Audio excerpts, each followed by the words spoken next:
We're live na po.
Ang buhay ay tulad ng bisikleta. Kung gusto mong umusad, huwag mo itigil ang pagpadyak. 4 na taon noong nalaman kong positibo ako sa Hepatitis B. Mula noon, binago ko na ang uri ng buhay na nakasanayan ko. Itinigil ko na ang pag-inom ng alak.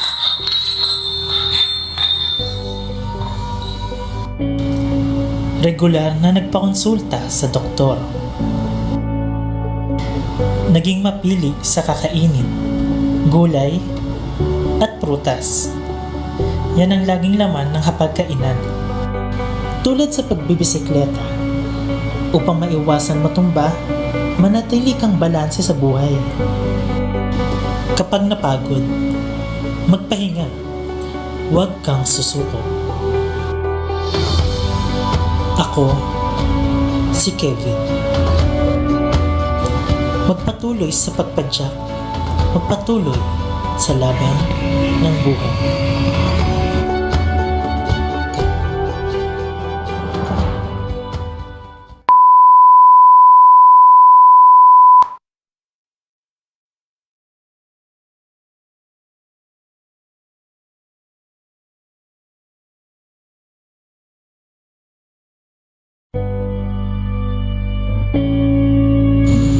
Maraming tao dito sa ating mundo. Iba't ibang uri, iba't ibang kultura, iba't ibang kasarian. Ang ilan sa kanila ay nakararanas ng sakit na tila nagdudulot ng matinding kalungkutan sa ating lahat. Ngunit ang kalungkutang ito ay maaari pang mapalitan. Maaari pang mapalitan ng tila kasiyahan sa ating lahat. Kasiyahan upang lumaban tayo kasama niya. Ang kadilimang nakita at ang puot na nakita sa ating buhay ay maaari pang maging makulay sa kinabukasan. Gumising ka at lumaban kasama niya.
liver, our largest internal organ, has a multitude of roles to keep our body functioning and healthy.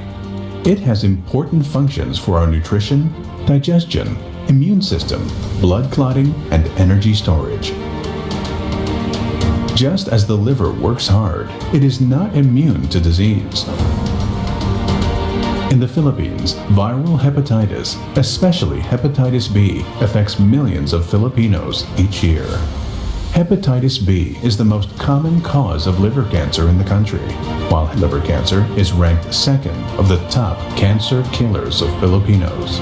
This silent plague coexists with the most recent ominous threat. The body is in constant battle, and there is an urgent call to stand against this threat. And today, we heed the call. This time, we protect the liver. As it constantly faces the threats of virus and cancer. Closely linked to each other in the Philippines, the leading cause of liver cancer is chronic viral hepatitis infection.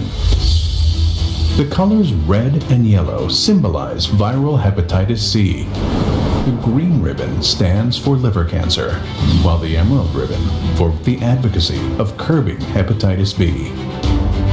In other parts of the world, viral hepatitis and liver cancer months are celebrated separately, but in the Philippines, we do so together.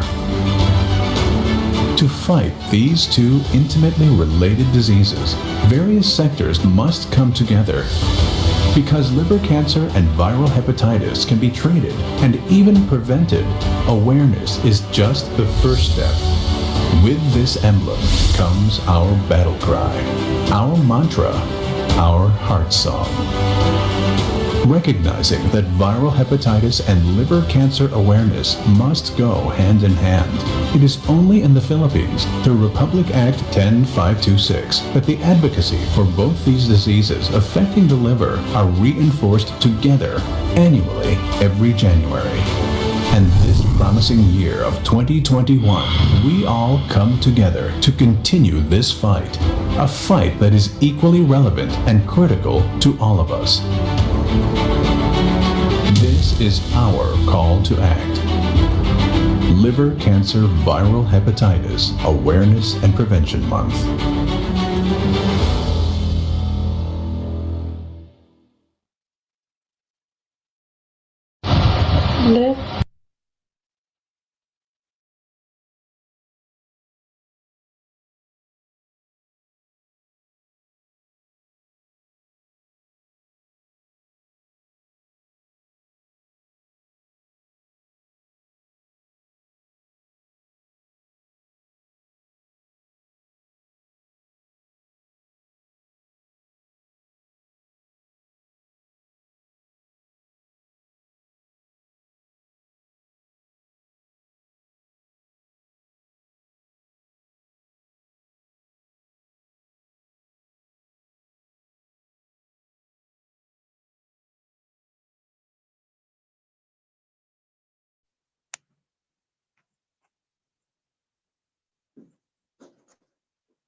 Good morning, everyone.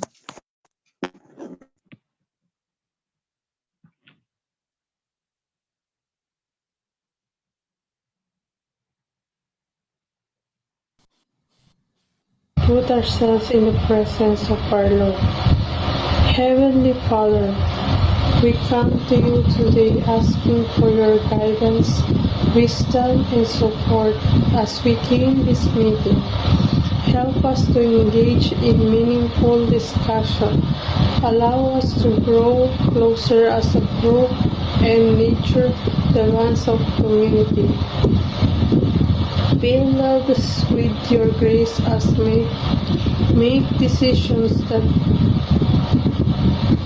and continue to remind us that all that we do here today, all that we accomplish is for pursuit of truth, for the greater glory of you, and for the service of humanity. We ask these things in your name. Amen.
Hello, everyone. Good morning, and welcome to our webinar for today.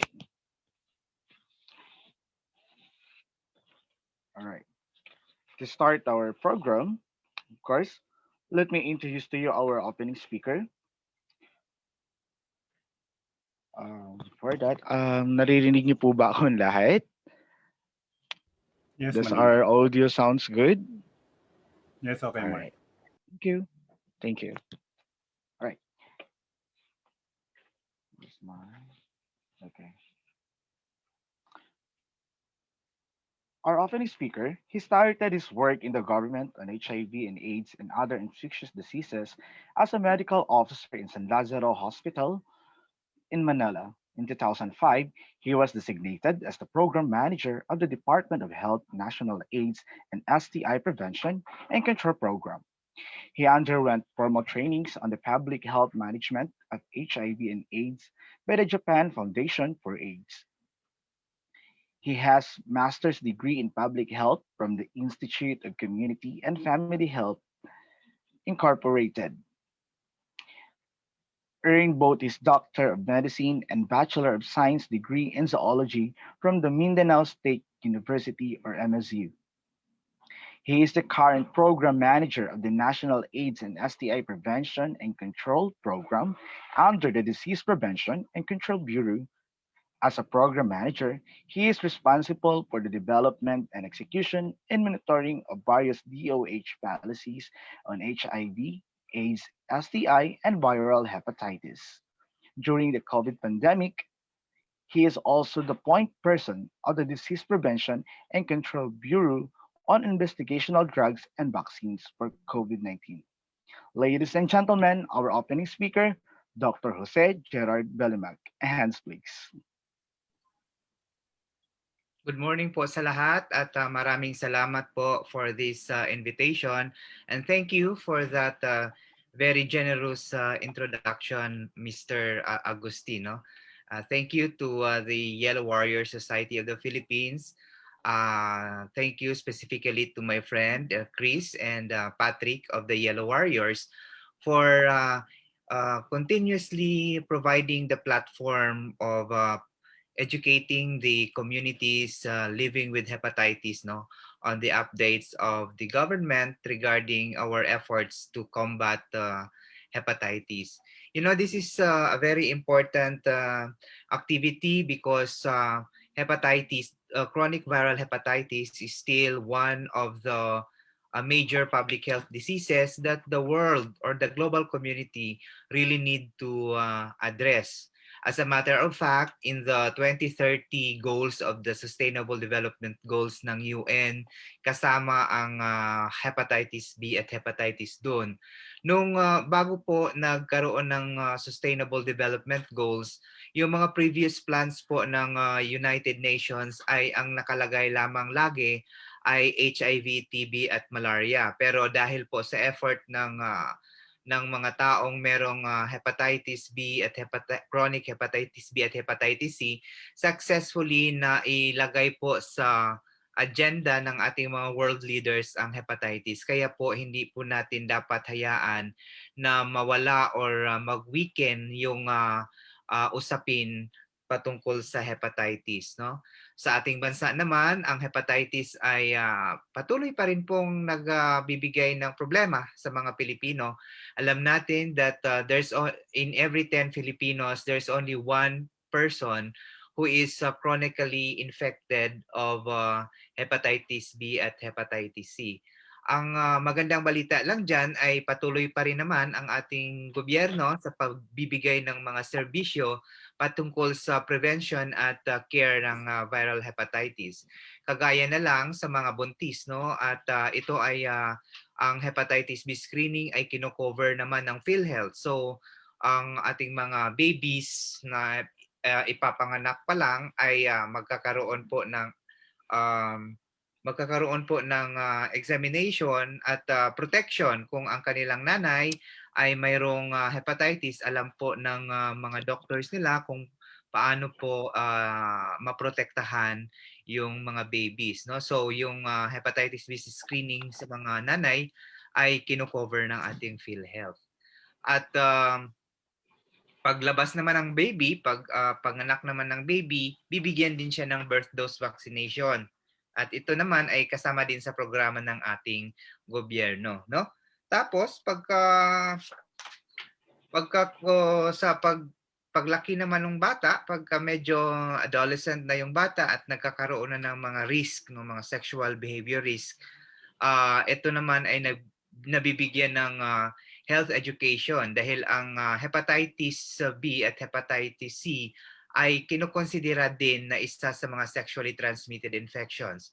At ang mga meron din programa yung mga local government units natin para isama yung hepatitis B sa mensahe na binibigay ng ating mga healthcare providers tungkol sa sexually transmitted infections. Kaya ito yung naging dahilan kung bakit ibinigay po, inatas po sa akin ng aming management na kasama ang hepatitis sa sexually transmitted infection.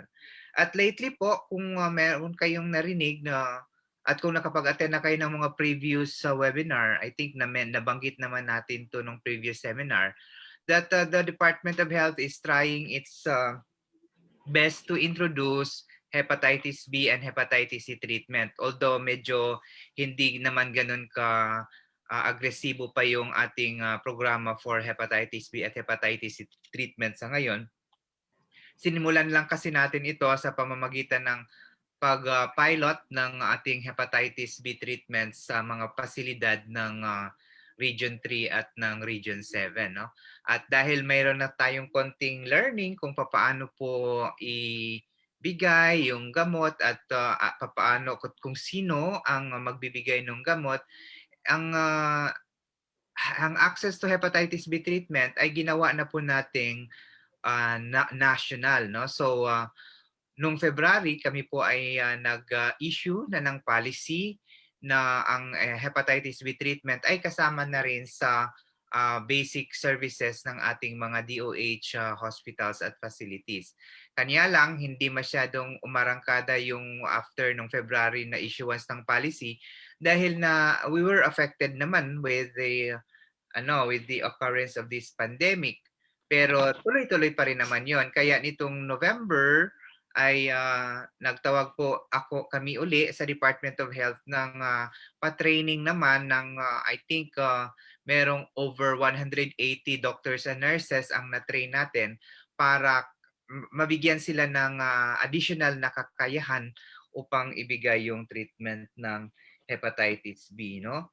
So sa mga participants natin, sa mga nanood sa Facebook siguro natin, kung wala pa kayong hepatitis B treatment access, puntahan niyo po ang inyong mga city health department, city health officers, yung mga health center ninyo, at kayo po ay makipag-ugnayan sa kanila kasi meron silang pwedeng gawin. Kung wala man sa kanila yung gamot, pwede po silang mag-request sa kanilang mga regional department of health, no?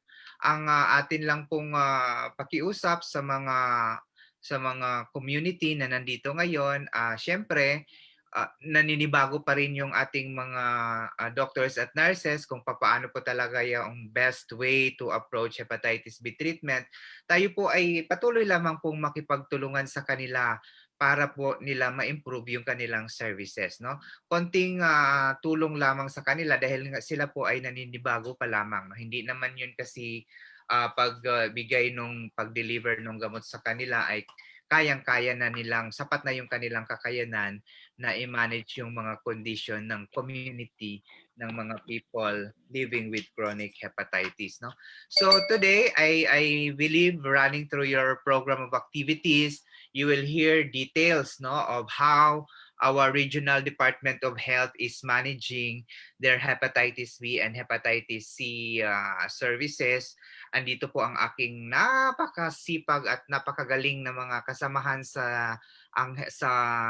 Region 3 at sa Region 7 upang ibahagi sa inyo yung kanilang mga experiences. At kung meron ng kayong mga tanong tungkol sa mga delivery of services na to, walang iba pong makakasagot ng mas maigi sa inyo ay yung aking mga kasamahan sa Regional DOH na si Dr.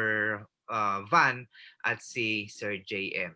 So muli po, nabigyan ko na kayo ng brief accomplishment ng Department of Health, and I would really want to thank you, all of you who are watching this and participating this webinar. Thank you very much for continuously joining in the fight against towards eliminating chronic viral hepatitis globally and in our country. Thank you very much po. Magandang umaga sa ating lahat. Mabuhay po tayong lahat. Thank you so much po, Dr. Jose Gerard Belimac. Now, at this juncture, let's proceed to our another speaker. And allow me to have a short introduction with our speaker. Wait for a moment.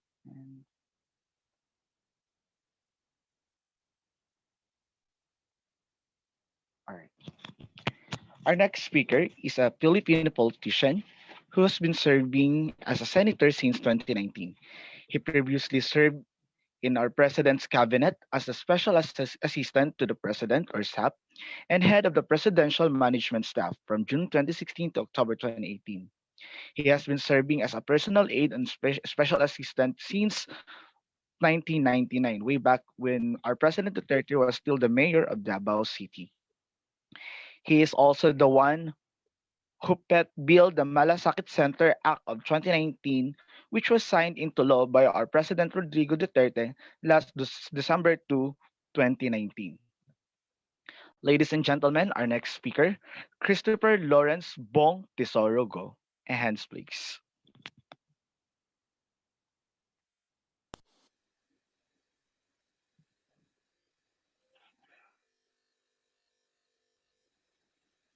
A good day to everyone. I congratulate the Yellow Warrior Society Philippines Incorporated for holding this important webinar on preventing liver cancer and viral hepatitis through diagnostic and treatment. As we commemorate the Liver Cancer and Viral Hepatitis Awareness and Prevention Month, rest assured that I am with you in your noble cause to fight and beat these diseases so that we can give hope to millions of people, not just in the country, but worldwide.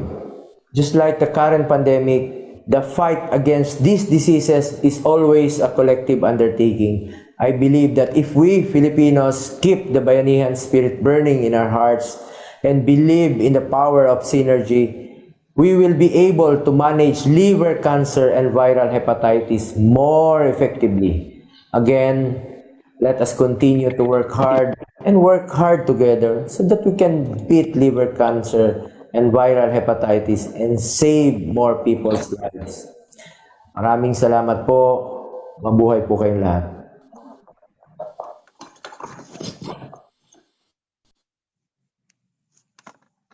Thank you so much, Senator Bongo, for that great message. Now let's proceed to our next speaker.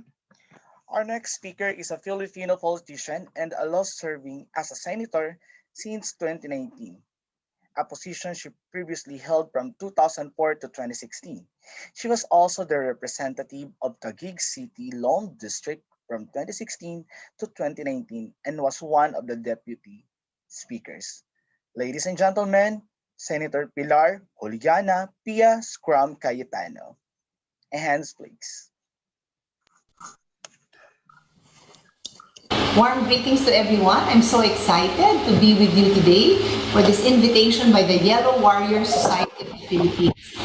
It's important that we come together as one in commemoration of this year's Liver Cancer and Viral Hepatitis Awareness and Prevention. It is actually my law that has made this officially the Liver Cancer and Viral Hepatitis Awareness and Prevention Month. And I'm happy to have sponsored this. It's very meaningful to me because for those who don't know our personal story, my father had hepatitis B, and we actually had to go to the US for supposedly treatment, but it turned out that he needed a liver transplant. And my youngest brother, Lino, donated 2/3 of his liver to my father. So that's how personal liver health and the importance of spreading awareness of this viral hepatitis and liver cancer is to us as a family, not just me. So it's very important, not just this month, but actually this month should be a reminder for the advocates to do more, to spread awareness. Number one, obviously for prevention, and that's also why one of the very first bills that I authored is the bill that included hepatitis as the regular vaccines for infants and requiring that they be vaccinated within 24 hours because vaccination is key, prevention is key. And then beyond that, it's further prevention by healthy practices. Obviously, if somebody has infections, there are certain things that we should look out for. But hand in hand with that is also the importance of non-discrimination. And that's why after I had worked on the two laws that I mentioned, I also got very much involved with the advocates to work with DOLE, the Department of Labor, to come up with guidelines so that those who are positive with hepatitis B are not discriminated from work and in any other way that is basically unfair to them. So we work very closely on that. It is my desire to further advocate along with all of you, to inform you that I also made a commitment to help with this advocacy worldwide. Currently, I am the Asia Pacific chair of the Unite Global Parliamentarians Network. So this is a network of parliamentarians all over the world, and it is our goal to end infectious diseases, which includes hepatitis. It is one of the priorities. And since I also chair the Senate Committee on SDGs, Innovation and Futures Thinking, SDG is Sustainable Development Goals, then it is part of my job to ensure we look into our attainment of the SDGs, and one of them, of course, is good health and wellness. So I am your partner in spreading awareness, I am your partner in pushing for prevention, and I am your partner in providing those who have hepatitis B or C, or viral hepatitis, or those who have liver cancer to live the best life they can possibly live.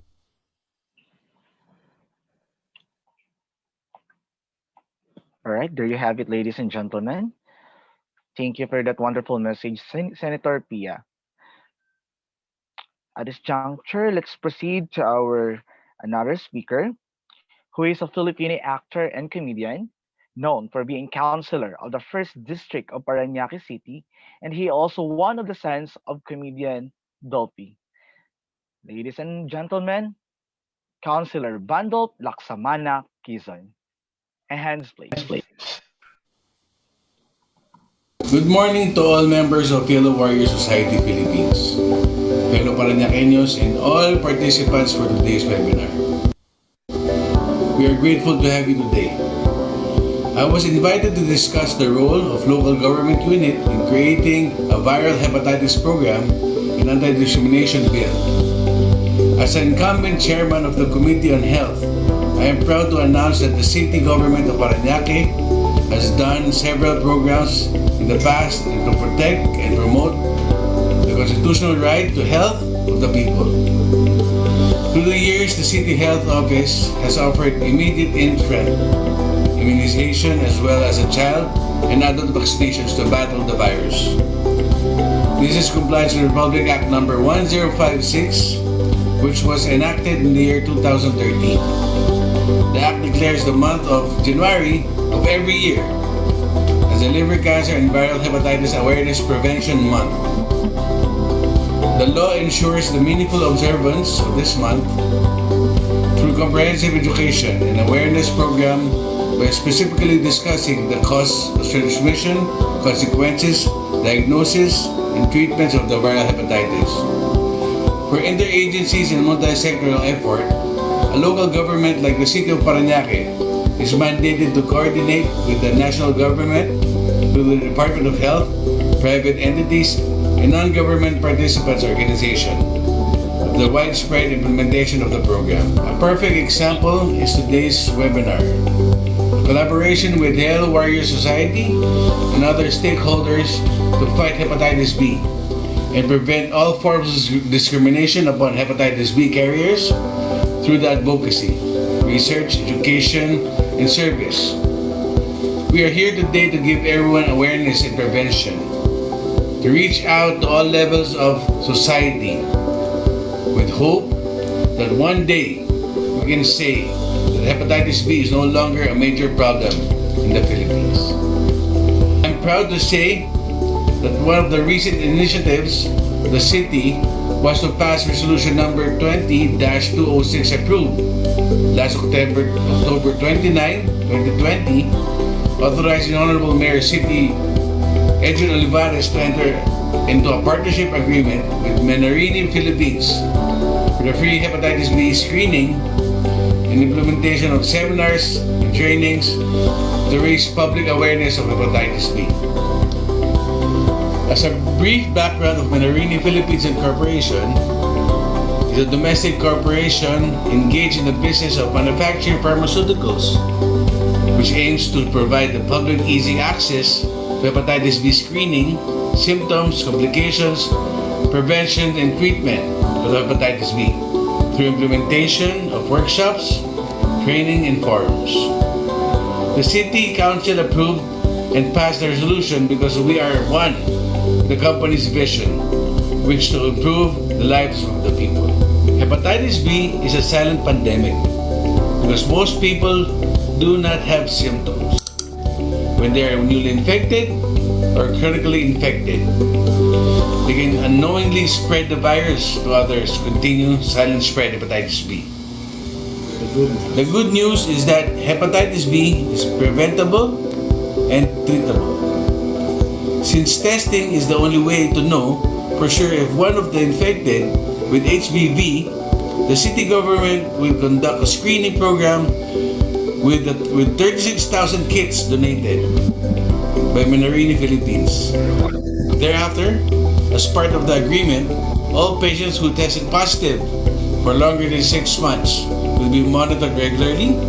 Expenses will be all covered by the city.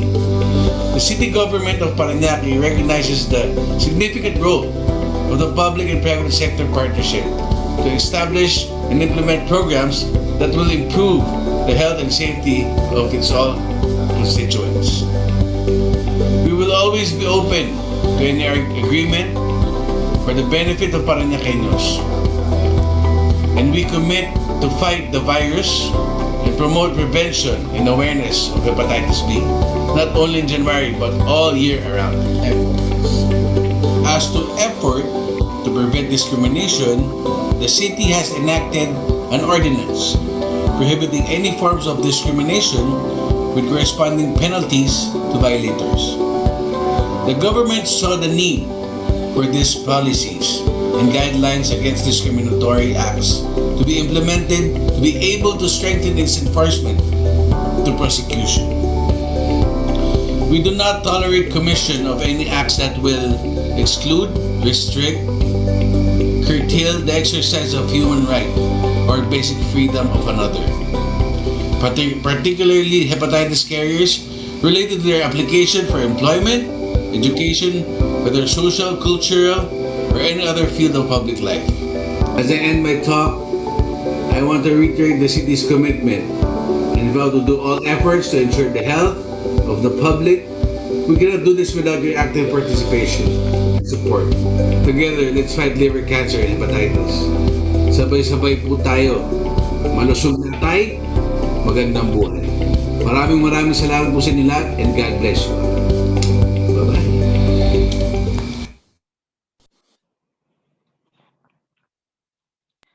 There you have it, ladies and gentlemen. Councillor Bandol Laksamana Quezon. At this juncture, let's proceed to our next speaker who will be talking about viral hepatitis program in Cebu.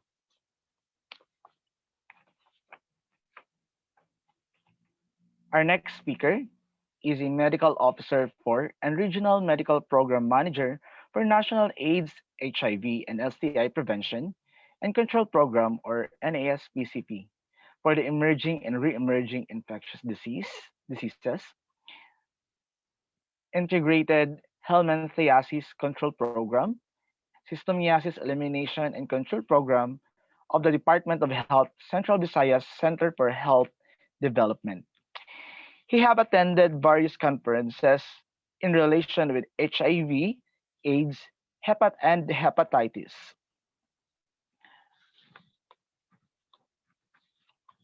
He is also affiliated to Philippine Nurse Association, Philippine Nursing Research Society, and Angeles University Foundation and Alumni Association.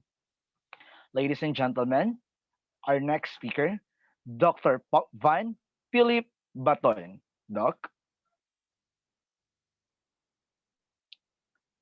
Dr. Van Philip. Yes, good morning, Mark. Again, Right. good morning, everyone. Thank you to the Yellow Society Warriors of the Philippines for the invite and for allowing us to share the program here in Region 7, particularly in Cebu City. Let me just share my slide.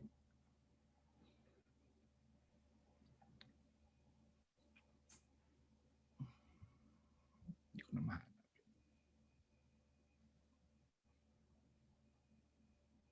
So again, good morning, everyone.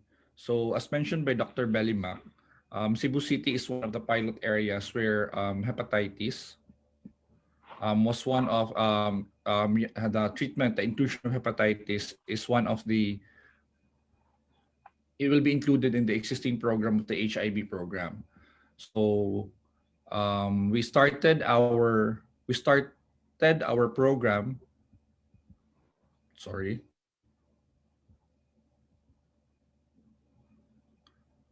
So we started our program in 2018. So in 2017, it was estimated that roughly 82.6% of those who are infected with HIV who are coming from the PWID population or people who inject drugs had already a co-infection with hepatitis C. So that's roughly around 1,800.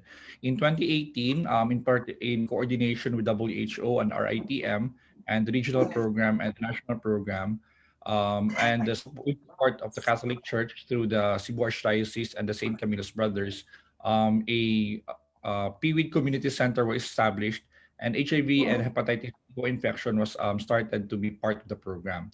In 2019, it was expanded to mono-infected hepatitis C infection. So, in 2018 kasi, you need to have HIV with hepatitis C for you to be part of the operational research. So in 2022, in 2020, that was last year when the pandemic was still ravaging and stopping the full implementation of programs. The National Voluntary Blood Program Services still continued to have walk-in donors, and we found out that of the walk-in donors, majority of those that were testing positive for hepatitis C and hepatitis B and other blood-borne infections are coming from the different municipalities and cities outside of Cebu, Mandaue, and Lapu-Lapu, which historically had a high incidence of hepatitis C and hepatitis B. Because if you don't know, Region 7, particularly Cebu, Mandaue, Lapu-Lapu, and Talisay, and Danao, have a significant number of documented people who inject drugs and also has a high significance of blood-borne infections, particularly HIV, hepatitis B, and hepatitis C. So in the operational research, a combination of the Clatasvir Sopostopir was created, was implemented. This was a treatment of 1 tablet per day, which should run the full course of 3 months or 12 weeks. So this is a panotypic medication which can handle genotype 1, 2, 3, and 4. And its SVR, sustained viral repression, is around 98%. And based on our data, it actually is true that majority of our patients had an improvement after just one full course of treatment. So when we had a HIV, HCV co-infection, this was the flow of patients. So patients had to have hepatitis HIV positive, and they will be screened for hepatitis C. Or if they're hepatitis C, they will be screened for HIV. So they need to fulfill those two criteria that they should be positive for both for them to be enrolled. However, when we expanded our program, we now included any facility, if it's a private clinic, it's a private hospital, as long as they have been diagnosed by a doctor, they have the laboratory to support it, and they have the prescription for the medication, they can directly go to a treatment facility. These are our existing HIV treatment facilities. We have 13 currently in the region, and majority we have 11 in Cebu province and in Cebu City, Mandaue, and the neighboring municipalities and cities. Or they could go to the Department of Health Central Visayas Center for Health Development in Cebu City. They just have to bring the hepatitis C laboratory supporting the diagnosis, and then the referral and the prescription of the doctor, and will provide the treatment for hepatitis C, that's the Clatasvir soposvir, good for 3 months, and we will have an agreement, excuse me, with the physician that they have to provide us with the viral load after the full course of treatment to monitor their response. Because as mentioned by Dr. Bellimac, since this is still in its early phases of implementation, we also want to keep track of the patients. So in HIV program, we have the 90-90 goal, wherein all of the patients who are diagnosed should be enrolled to treatment. All of those who are on treatment, 90% of them should have a viral suppression after at least 6 months. So for hepatitis C, we're also trying to do that particular monitoring goal, that of those who have been diagnosed with hepatitis C in any facility, at least 9 out of 10 or 90% of them should be enrolled to treatment. Currently, treatment is for free. And also, we would also want to see, that's why we needed the viral load after treatment, so that we could see what's its effect after the full course. So after 3 months, you want to see if the viral suppression or SVR is within 90% din po. So currently on our facilities that have an enrollment of hepatitis C, this was a report in 2020 last year. We only have a very few number of enrollees due to the pandemic and the limitation of movement. We have a 378 population accessing treatment, and 98.15% of them showed improvement or already have a low viral load after just the full course of treatment. So these are the numbers, but there are patients who have actually died while on treatment, and majority of them, if not all, are coming from the community center for the people who inject drugs or PVID. Now, as mentioned by Dr. Bellimac, we also had hepatitis B, but unlike hepatitis C, hepatitis B is quite a bigger challenge for us, since hepatitis B screening is part of the routine prenatal checkup. So mas marami tayong population for hepatitis B as compared to hepatitis C, which is quite concentrated, because for hepatitis C, we are documenting it majority coming from those who have had exposure through needle sharing, which is quite rampant or quite prevalent here in Cebu City. So hepatitis B, mas marami tayong concerned person, but compared to hepatitis C, this is quite difficult to manage. So in fact, we now have deployed the medication for hepatitis B to our different HIV centers, but unfortunately, there is still a very low uptake. Number one, our doctors deployed still do not have the confidence to treat hepatitis B. Number two, the medication, the cost for monitoring laboratories for hepatitis B infection is also not yet part of the program. So we are actually lobbying that this be part of the of the PhilHealth, especially patterned with the HIV program or OHAT, that this would be covered by PhilHealth. Although the Malasakit and the MAIPS program of the government can cover for this, currently because of the pandemic, we are still trying to, hopefully by this year, we can clear things out and maybe covered for the laboratory monitoring for hepatitis B. So for more information, I'm giving you the number of Mr. Mike Patrick Ingania, our medtech, who is designated to monitor for the hepatitis B and hepatitis C. So he will be the one to contact if ever you wanted to know information on medication access, on availability, and what requirements will be needed for you to access the medication for free. So again, for hepatitis C, we are providing a full course of treatment that's good for 3 months. Just needed the documents diagnosing the hepatitis C and the prescription coming from the doctor and the commitment to come back after the full course of treatment to give us the repeat viral load post-treatment.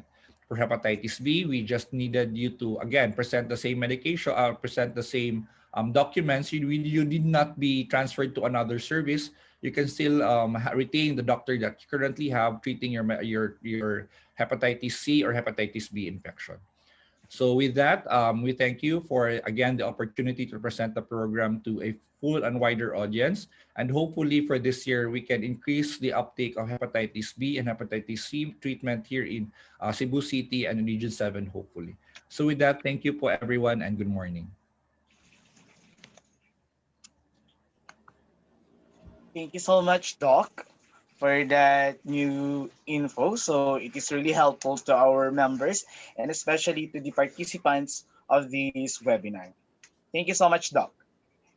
Now let's Thank proceed. you. Since si Dr. Baton will be needs to leave at 9 a.m. Siguro I'll just have two questions for him. Yes, po. Dr. Baton, siguro ang first question ko is yung sa referral facilities. So, in case malayo yung patient sa referral facilities or out of the jurisdiction na, and they still want to go to your area, so will you accept them? In terms of, access lang po ng medication yung needed nila.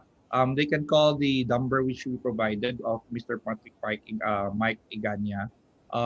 We'll have to talk to them in terms of what is the nearest facility because they need not come to us physically. They just can upload the prescriptions and laboratories to support the diagnosis, and we can keep that for documentation purposes. And then we'll try to map which is the nearest facility that we can provide the medication. So currently po, we have that particular arrangement because of the pandemic. The HIV program is also doing that particular arrangement wherein patients need not come to the facility physically. We can transfer or arrange for delivery of the medications for them if they are not capable or it's quite difficult for them to physically facility or to the office.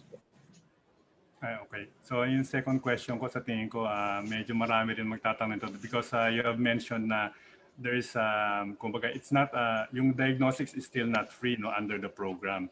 So na-mention natin yung Malasakit Center. So what's the uptake ba let's say if the patient goes to the Malasakit Center 100% ba yung diagnostic test na that you will be requiring will be funded by Malasakit? And usually, how much does it cost? Para may idea lang sila. Correct, Sir Chris. No, actually, the exploration of the role of the Malasakit as part of the support of the program, because fortunately for the program, Region 3 has been really a trailblazer in terms of what can be done and what can be done to improve the uptake for services, specifically for hepatitis B. So yung nakita ng experience ng Region 3, guided us in exploring also what is the possible support we could give because yun nga, ang daming laboratories compared to hepatitis C, ang bilis lang because you have a cure, but for hepatitis B, you can have a chronic infection, yun yung mas mahirap natin, kailangan natin i-monitor talaga. So in terms of the specific talaga, Sir Chris, for the support for the Malasakit Center, hindi pa talaga natin ma-pinpoint ko how much, but it would depend on the laboratory being required by the doctor or is requested by the doctor. We have been talking with our focal person here in the region for the MAEPS and the Malasakit Center in Soto, which is one of our referral hospital in Cebu. Ang limitation lang talaga, Sir Chris, is if the laboratory is not found within the usual service of the hospital.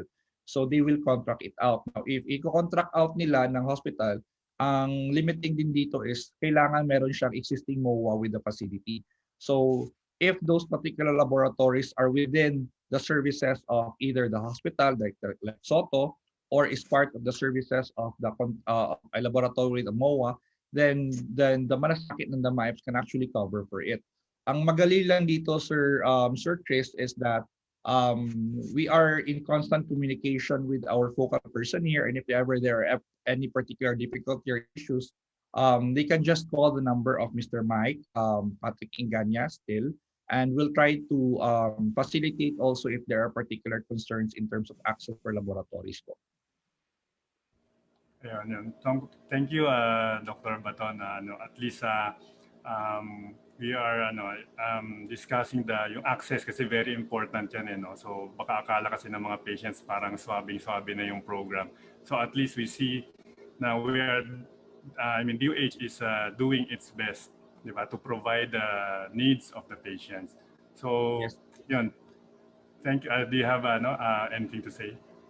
Ano lang po, siguro as mentioned by Dr. Belima kanina, with this is still a young program. This is still we are still trying to learn the ropes of the program of integration. So we would really appreciate if the patients can provide us feedback, hopefully non-violent, not as strong as the feedback for the program. We do understand patients are really frustrated right now with the pandemic. Finances are quite low. So we do understand if you might have frustrations, but please be patient lang with us. We are also trying to exhaust all possible measures so that can give you what is needed for you to at least cope and have a healthy life. So sabi nga ni Councilor Bandolf, no, healthy atay, mas masarap ang buhay. So we are also trying to have that goal po, and hopefully please just contact us if you have concerns for medications or at least access to laboratories po. Again, thank you to the Yellow Warrior Society of the Philippines, and thank you, Sir Chris, for giving us this particular platform po. With that, good morning po, everyone. Yes, Dr. Baton, thank you very much. Now, rest assured, Yellow Warriors is here to be the bridge between the DOH programs and the patients. So we try to explain, we understand the limitations ng program. I mean, it's not a perfect world, but we see that the program has proceeded tremendously, di ba? At least unti-unti yan lumalawak yung scope natin and yung mga pangangailangan. So good luck to your program, and kaya we had this program is to give everybody an overview of how the program works. Thank you again, Dr. Baton, and Mark, over to you.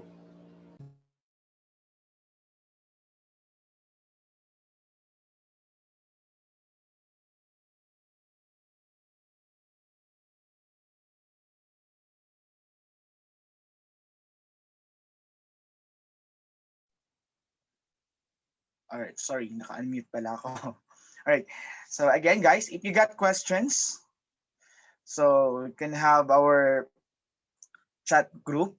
So pwede kayo mag-type doon for your questions to our next speakers. All right, so at this juncture, allow me to proceed to our next speaker, who will be talking about viral hepatitis program in Central Luzon. All right, so our next speaker is a registered nurse and a master in public health. He is also a regional program coordinator for STIs, viral hepatitis, and food and waterborne diseases prevention and control program. He is also the head researcher for Research Utilization Information Committee, ISO alternate point person for Local Health Support Division, and a member of the medical response team. He also graduated as a magna cum laude on his Bachelor of Science in Nursing way back 2012, and took up his master's in Angeles University Foundation way back 2020. Ladies and gentlemen, Sir Joseph Michael Manlutak. A hands, please. Sir Joseph? Yes, good morning. Can you hear me? Yeah. Okay. Loud and clear. So, isang magandang umaga po sa ating lahat, isang healthy atay na umaga sa ating lahat. So basically, it is our pleasure to share to you the outcome of our demonstration project and how we move forward from the demo project to the regional scale-up in our viral hepatitis B implementation in the context of our COVID-19. No? So basically, bibigyan po namin kayo ng idea kung paano ba yung naging implementation namin of the viral hepatitis program even in the midst of our pandemic currently. Okay, so these are lessons from our primary healthcare universal healthcare model to deliver hepatitis B chronic care services. So this presentation po is divided into 4 parts, which is the background, implementation results, the ways forward and the key learnings, and the referral details. I think very critical now as we are also live in FB would be kung paano ba ngayon yung referral natin sa ating mga facilities dito sa Central Luzon, and kamukha ng nabanggit kanina ni Doc Baton and ni Doc Gerard, paano makaka-access even yung mga outside sa catchment namin ng hepatitis B and hepatitis C treatment in Region 3. Okay? So when it comes to the background, as we all know, hepatitis B is a public health problem. Estimated chronic hepatitis B prevalence in the Philippines is at 9.6% or equivalent to about 10 million Filipinos. So this is the very reason why napakahalaga na pagtuunan na siya ng pansin. And kamukha ng nabanggit ni Sir Chris kanina, unti-unti umuusad yung programa natin at ngayon nagkakaroon na tayo ng access for free treatment. And that is a very welcome intervention that we are working on now, not only with the government sector, but also with the private sector and of course, our patient support groups. So considering that this is a public health problem, okay, so in 2019, the Department of Health released a memorandum mandating Central Luzon and NCR to proceed with the demonstration project. Okay, so we implemented in August 2019, and then we had initial expansion in December 2019, and the demonstration project concluded actually in September 2020. So ano bang reason kung bakit tayo gumagawa ng mga demonstration project? So the demonstration project is basically aimed to document the acceptability of the viral hepatitis B service delivery and referral model. Bago tayo mag-implement kasi ng isang public health programs, kailangan pag-aralan muna natin yung capability or yung kakayahan ng ating mga local government units being the prime implementer to implement this, and of course to provide services. And of course, titingnan muna natin kung ano ba yung mga constraints or yung mga problemang pwede nating maranasan bago tayo magkakaroon ng tinatawag natin na nationwide implementation. Okay, so yun po ang naging output ng aming demonstration project. So we documented if this can be implemented at the primary healthcare facility, and what would be the acceptable referral model at different levels of care. And then of course, establish baseline information. Syempre, kapag tayo naggumawa ng isang programa, nakaakibat dito yung cost o yung pondo na kinakailangan natin para makapag-provide tayo ng libre or cost-shared services na tinatawag. Okay? So, we develop baseline information in terms of screening, treatment eligibility, and even treatment coverage, which will be shared to you later. And third would be the evaluation of the hepatitis B service delivery and referral model. Okay? So ito pong mga ito ay ginawa namin para magbigay ng linaw at the national level or guidance kung paano ba natin pwedeng implement sa iba't ibang mga rehiyon at paano ba tayo pwedeng mag-expand sa ating mga serbisyo not only for hepatitis B but also hepatitis C in the context of our universal healthcare. Pero kamukha ng nabanggit kanina ni Doc Belimac, ito po ay sistemang pinagdadaanan natin. Hindi agad-agad na kapag natapos kami ng ating hepatitis B demo project ay ma-implement ito agad 100%. So kailangan pa ng mga masusing pag-aaral para ang ating programa ay maging sustainable at para mas marami tayong mga maabot na mga pasyente or kliyente regarding our viral hepatitis services. Okay? So para magkaroon tayo, in our pilot demonstration, we have types of service facilities. May dalawang uri ng service facility tayo na in-establish. We have the primary healthcare model, which is the screening, assessment, and treatment facility. So ito yung mga rural health units natin, mga health center, at mga level 1 and level 2 hospital. So we had 27 sites. And kapag hindi na manageable at the level of the primary healthcare facility, we have the end referral facilities, which are the level 3 hospitals, where our gastroenterologists and hepatologists are the ones managing the care of the patients. Okay? So basically, madali lang naman siya like with all other programs. When it is manageable, uncomplicated case, ito ay minamanage sa mga SAT-F natin. At kapag ang SAT-F natin ay hindi na kaya when it comes to their level of competency or basically their level of knowledge in the management of the case of the patient. If for example, may decompensated cirrhosis siya, may mga comorbidity, no, meron siyang co-infection like for example, hepatitis C or even HIV, may renal impairment and other comorbidities no or complications, nire-refer na natin to usually sa ating mga end referral facilities. Okay? So both our SAT-F and ERF naman, meron pong gamot na ibinibigay. So ang binibigay ngayon na gamot sa DOH would be our TDF or our tenofovir. Okay? So this is just the process, no? Ito yung physician's checklist na tinatawag natin or yung pagdadaanan usually ng pasyente natin from the hepatitis B screening until siya ay magkaroon ng treatment and even the monitoring of our patient if hindi siya eligible for treatment. Okay? So hindi katulad ng HIV na treat all policy tayo sa HIV, no? Kapag HIV positive ka, automatic ikaw ay mabibigyan na ng antiretroviral therapy. When it comes to hepatitis B, kamukha na nabanggit ni Doc Baton kanina, no? Hindi automatic no na kapag ikaw ay Hep B positive, no, binibigyan ka na agad ng treatment. Kasi kino-consider muna is it acute or chronic, no? Ito ba ay lumampas na after 6 months is ikaw ba ay may hepatitis B ka pa para ma-consider na chronic hepatitis B infection siya. And meron ding mga stages ng sakit kung saan makakapag-initiate no ng ating gamutan. Okay? So hindi lahat ay nabibigyan natin ng gamutan basically because kino-consider natin yung effect ng gamot doon sa pasyente considering also the phase ng kanyang hepatitis B infection, which I think will be shared to you in the next presentation. But basically, the thing to know is that for all our hepatitis B patients or for those chronic hepatitis B patients na meron tayo, if you're eligible for treatment, you will be surely provided treatment. And if you're not eligible for treatment, you will be provided with monitoring. Kailangan magkakaroon tayo ng monitoring ng laboratory no para makita natin yung progress ng sakit at hindi natin, alam mo yun, maagapan pa rin natin no or malaman natin kung kailan na kayo kailangan mag-initiate ng ating treatment. Okay? So this is just the sample na in-establish nating mga healthcare provider network natin sa Central Luzon.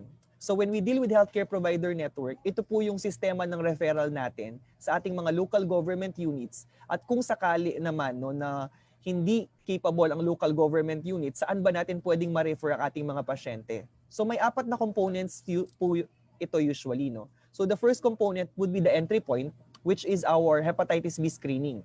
Libre ba ang hepatitis B screening na ipino-provide? Yes po, no? Libre pong pino-provide ang hepatitis B screening sa ating mga pilot sites and even to our HIV treatment facilities dito sa Central Luzon. Okay? The second would be saan sila mag-access for laboratory. Okay? So kailangan ma-establish din yun. Kung hindi available sa rural health unit po natin ang mga laboratory, kailangan meron silang referral facility na pwedeng pag-referan or pwedeng pag-forwardan ng ating mga pasyente. Okay?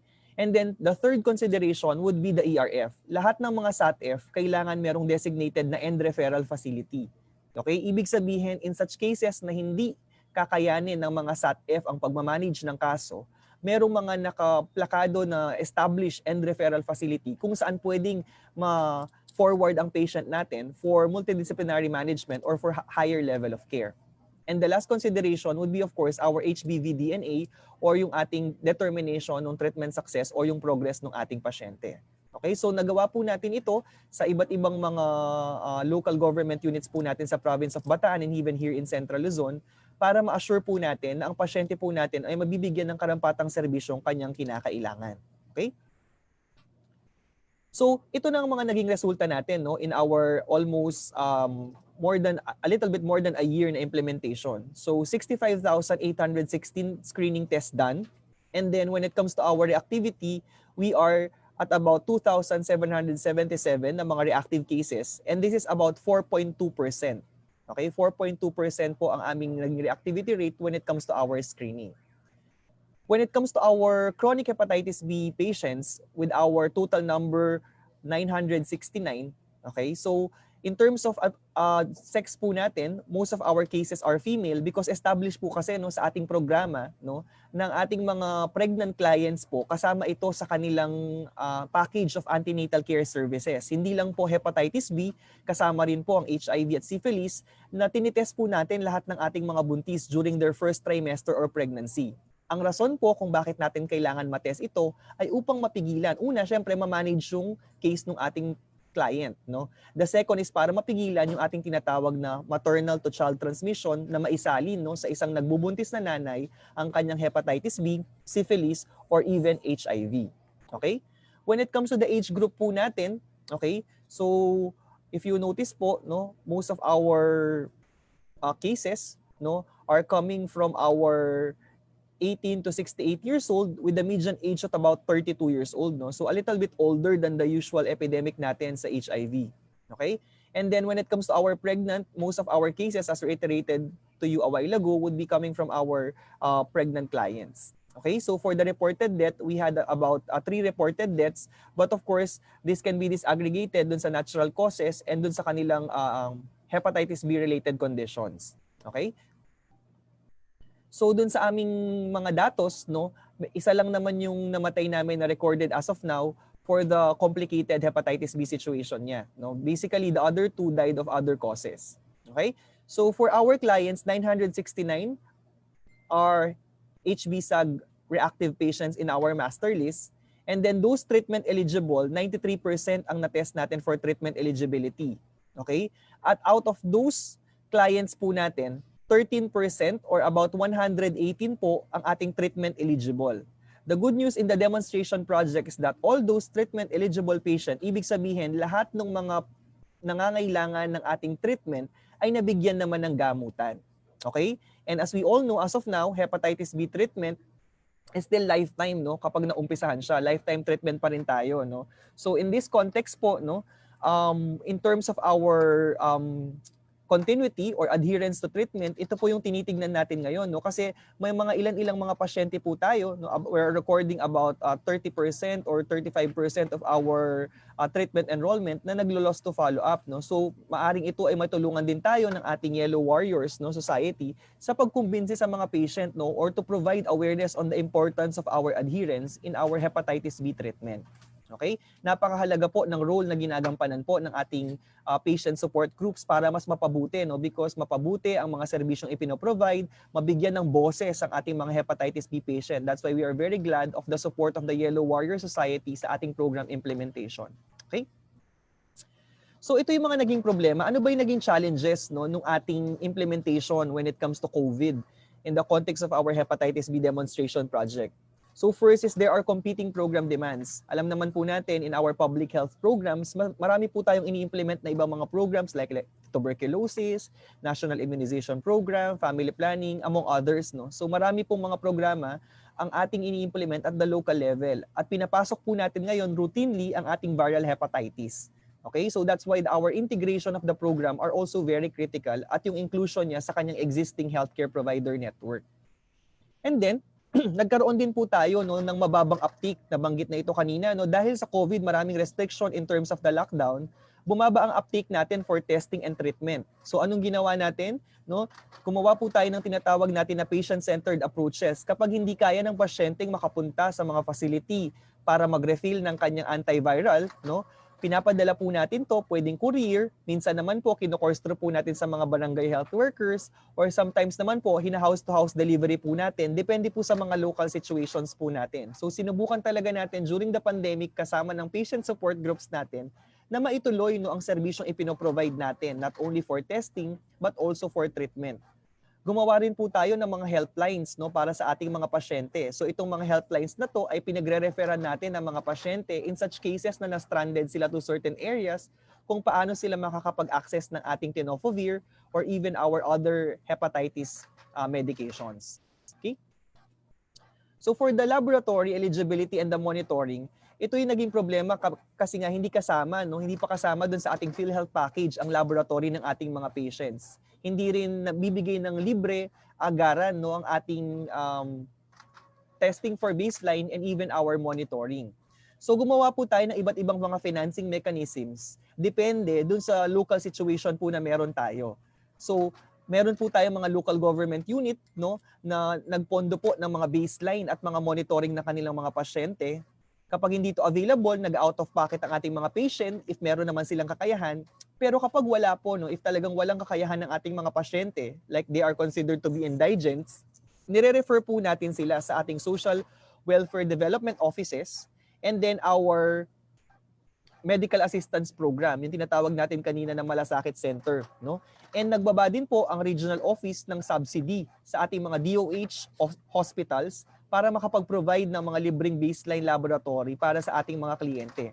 At ano ang naging resulta no, ng ating demonstration project? We recommended in the national program to forward to PhilHealth in such cases na magkaroon ng usapan regarding PhilHealth package. Yung package for our chronic Hep B patients, dalawang package po ang sinabi natin for those not eligible for treatment to cover their monitoring, and for those eligible for treatment to cover their treatment and their laboratory diagnostics. No? So basically po, no, ito po ay mahabang usapan pa sa PhilHealth ngayon. Siyempre po, kailangan pa natin ng mas robust na information regarding the cost-benefit analysis nila para makapaggawa po tayo ng bagong package of services. And then the stigma and discrimination among patients, no, like in other infectious diseases po, nagkaroon tayo ng report no for our stigma and discrimination. But I think it was very evident na napakahalaga nung naging involvement ng Yellow Warrior Society in the consultations and discussions nung demonstration project. Dito sa Central Luzon, nagkaroon din kami ng integration ng support groups. In-integrate din namin no, ang mga viral hepatitis patients po natin sa mga existing po natin na HIV support groups. Since pareho sila ng pinagdadaanan at a certain extent considering the lifetime medication that they are taking. And then we also conduct various patient consultations, no, yung mga tinatawag namin ito na learning group sessions, kung saan pinag-uusapan natin, kinukumusta natin ang kalagayan ng pasyente, at naggagawa tayo ng iba't ibang mga topics na beneficial sa kanila. Like for example, topics on nutrition, topics of mental health, and other relevant na mga paradigms na pwede at kailangan nilang matutunan to continue their treatment, and of course, for them to improve the quality of life na meron sila. Okay? So what are the ways forward currently? No? So as we are reiterating to you, we are scaling up. No? Ngayon po, dito sa Central Luzon, bawat probinsya, meron na pong access for tenofovir. No? Ini-streamline na lang po natin no, yung aspect kung saan ito ay ma-implement po talaga natin efficiently and effectively. But basically, later po, masishare ko sa inyo yung ating mga access points. Okay? And then, isa rin po sa product ng ating hepatitis B demonstration project, yung ating CPG no, or clinical practice guidelines na ngayon po ay currently ginagawa ng national program. Ano ba ang silbi ng itong CPG na ito? So ang CPG po ay magiging guide ng ating mga healthcare workers para magkaroon sila ng tinatawag na standard of care na sinusunod dito sa ating bansa. And ngayon po, no, to guide our healthcare workers, meron pong interim guidelines na nilabas for hepatitis B and hepatitis C. Gumawa rin po tayo ng tinatawag nating information system ngayon na implement ngayong 2021, yung OASIS po natin. At sinubukan pong isama no, sa tulong ng national program ang hepatitis B at hepatitis C services in the primary healthcare minimum package in the context of our universal healthcare, and of course our support network integration. Ngayon po, no, ang ating dito sa Central Luzon, ang ating support services for our clients is integrated with our TB and our HIV. Okay? Ang ating partnership with the SWD and other regional offices po natin ay established po no, in this three infectious diseases, aiding our clients for them to have improved quality of life, not only of them, but of course their families. Okay? So for our referral details, ito po, saan ba kami pwedeng mag-access ng ating treatment? So ayan po, no, I think bibigay na lang po namin ito sa Yellow Warrior Society along with the directory, no, para matawagan po nila ang mga facilities. In such cases, magkakaroon po tayo ng referral. So ito po ang mga SATF po natin at mga ERF. Okay, so ito po ay from the province of Bataan, Pampanga, Nueva Ecija, and of course, these are also our pilot sites during our hepatitis B demonstration project. Okay? So for our expansion site, ayan po yung ating mga treatment centers, no, additional treatment centers po sa bawat probinsya sa Central Luzon. And for our questions, no, una, ano ba yung mga free services na ipino-provide? Syempre po, our hepatitis B screening are free, no, and of course our tenofovir. And then how about our laboratory diagnostics? Is it for free?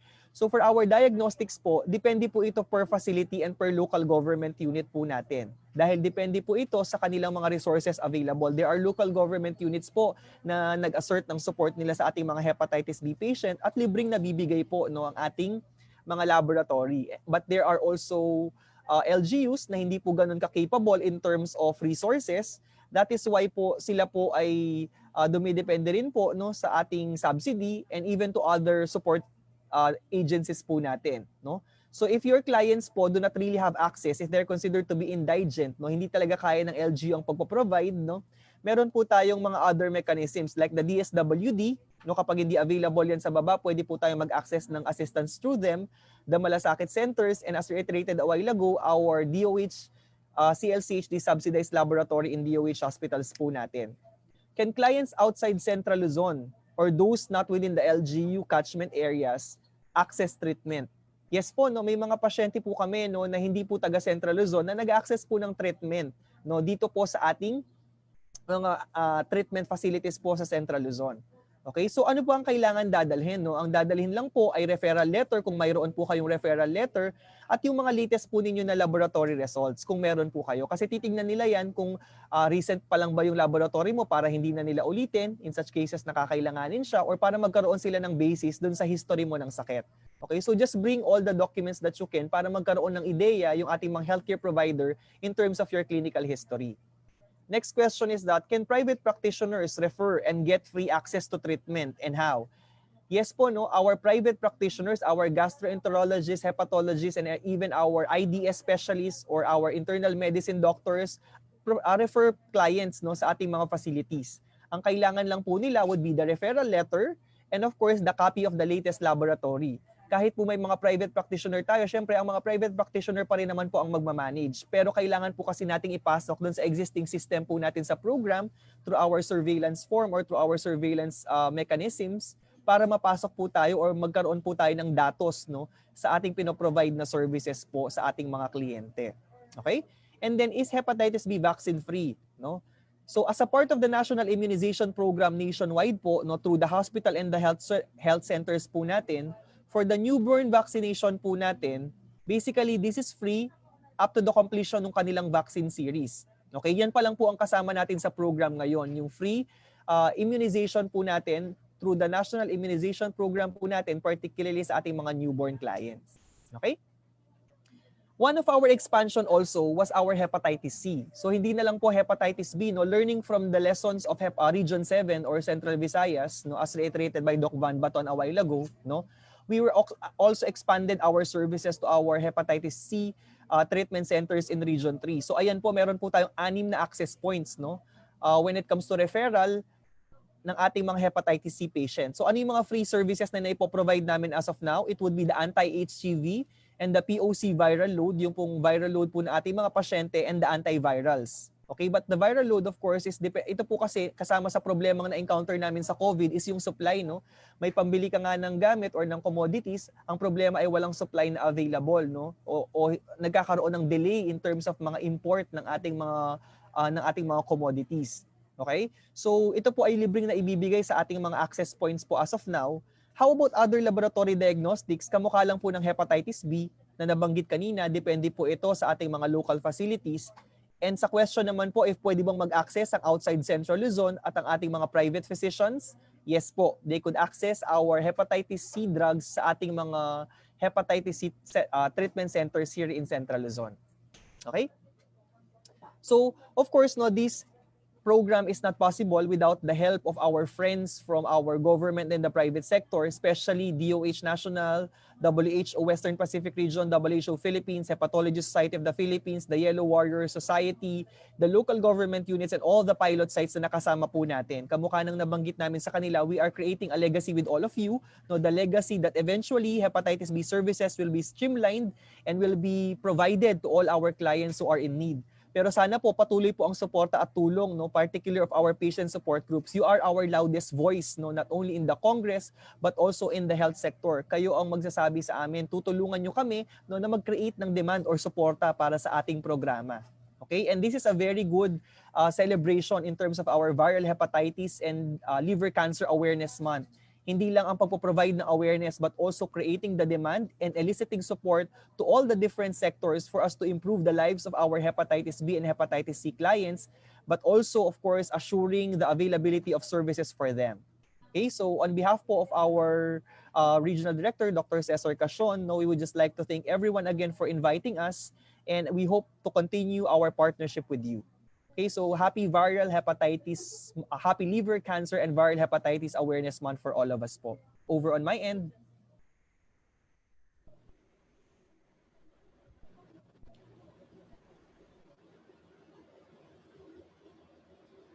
Nakamute ka, Mark. Okay. Thank you for that, Sir Joseph. It's nice to see you again. Kailan kita last makita when we are still working with the pilot program in Bataan. Okay. So based on our program, we should proceed to our certificate of appreciation and group photo po. So, Eins, please do the honor of showing the certificate. Wait, Mark. May Q&A lang sandali. Sorry. All right. Sorry. We got a Q&A. All right, so Okay. Sir Joseph, we got some questions for you from the participants.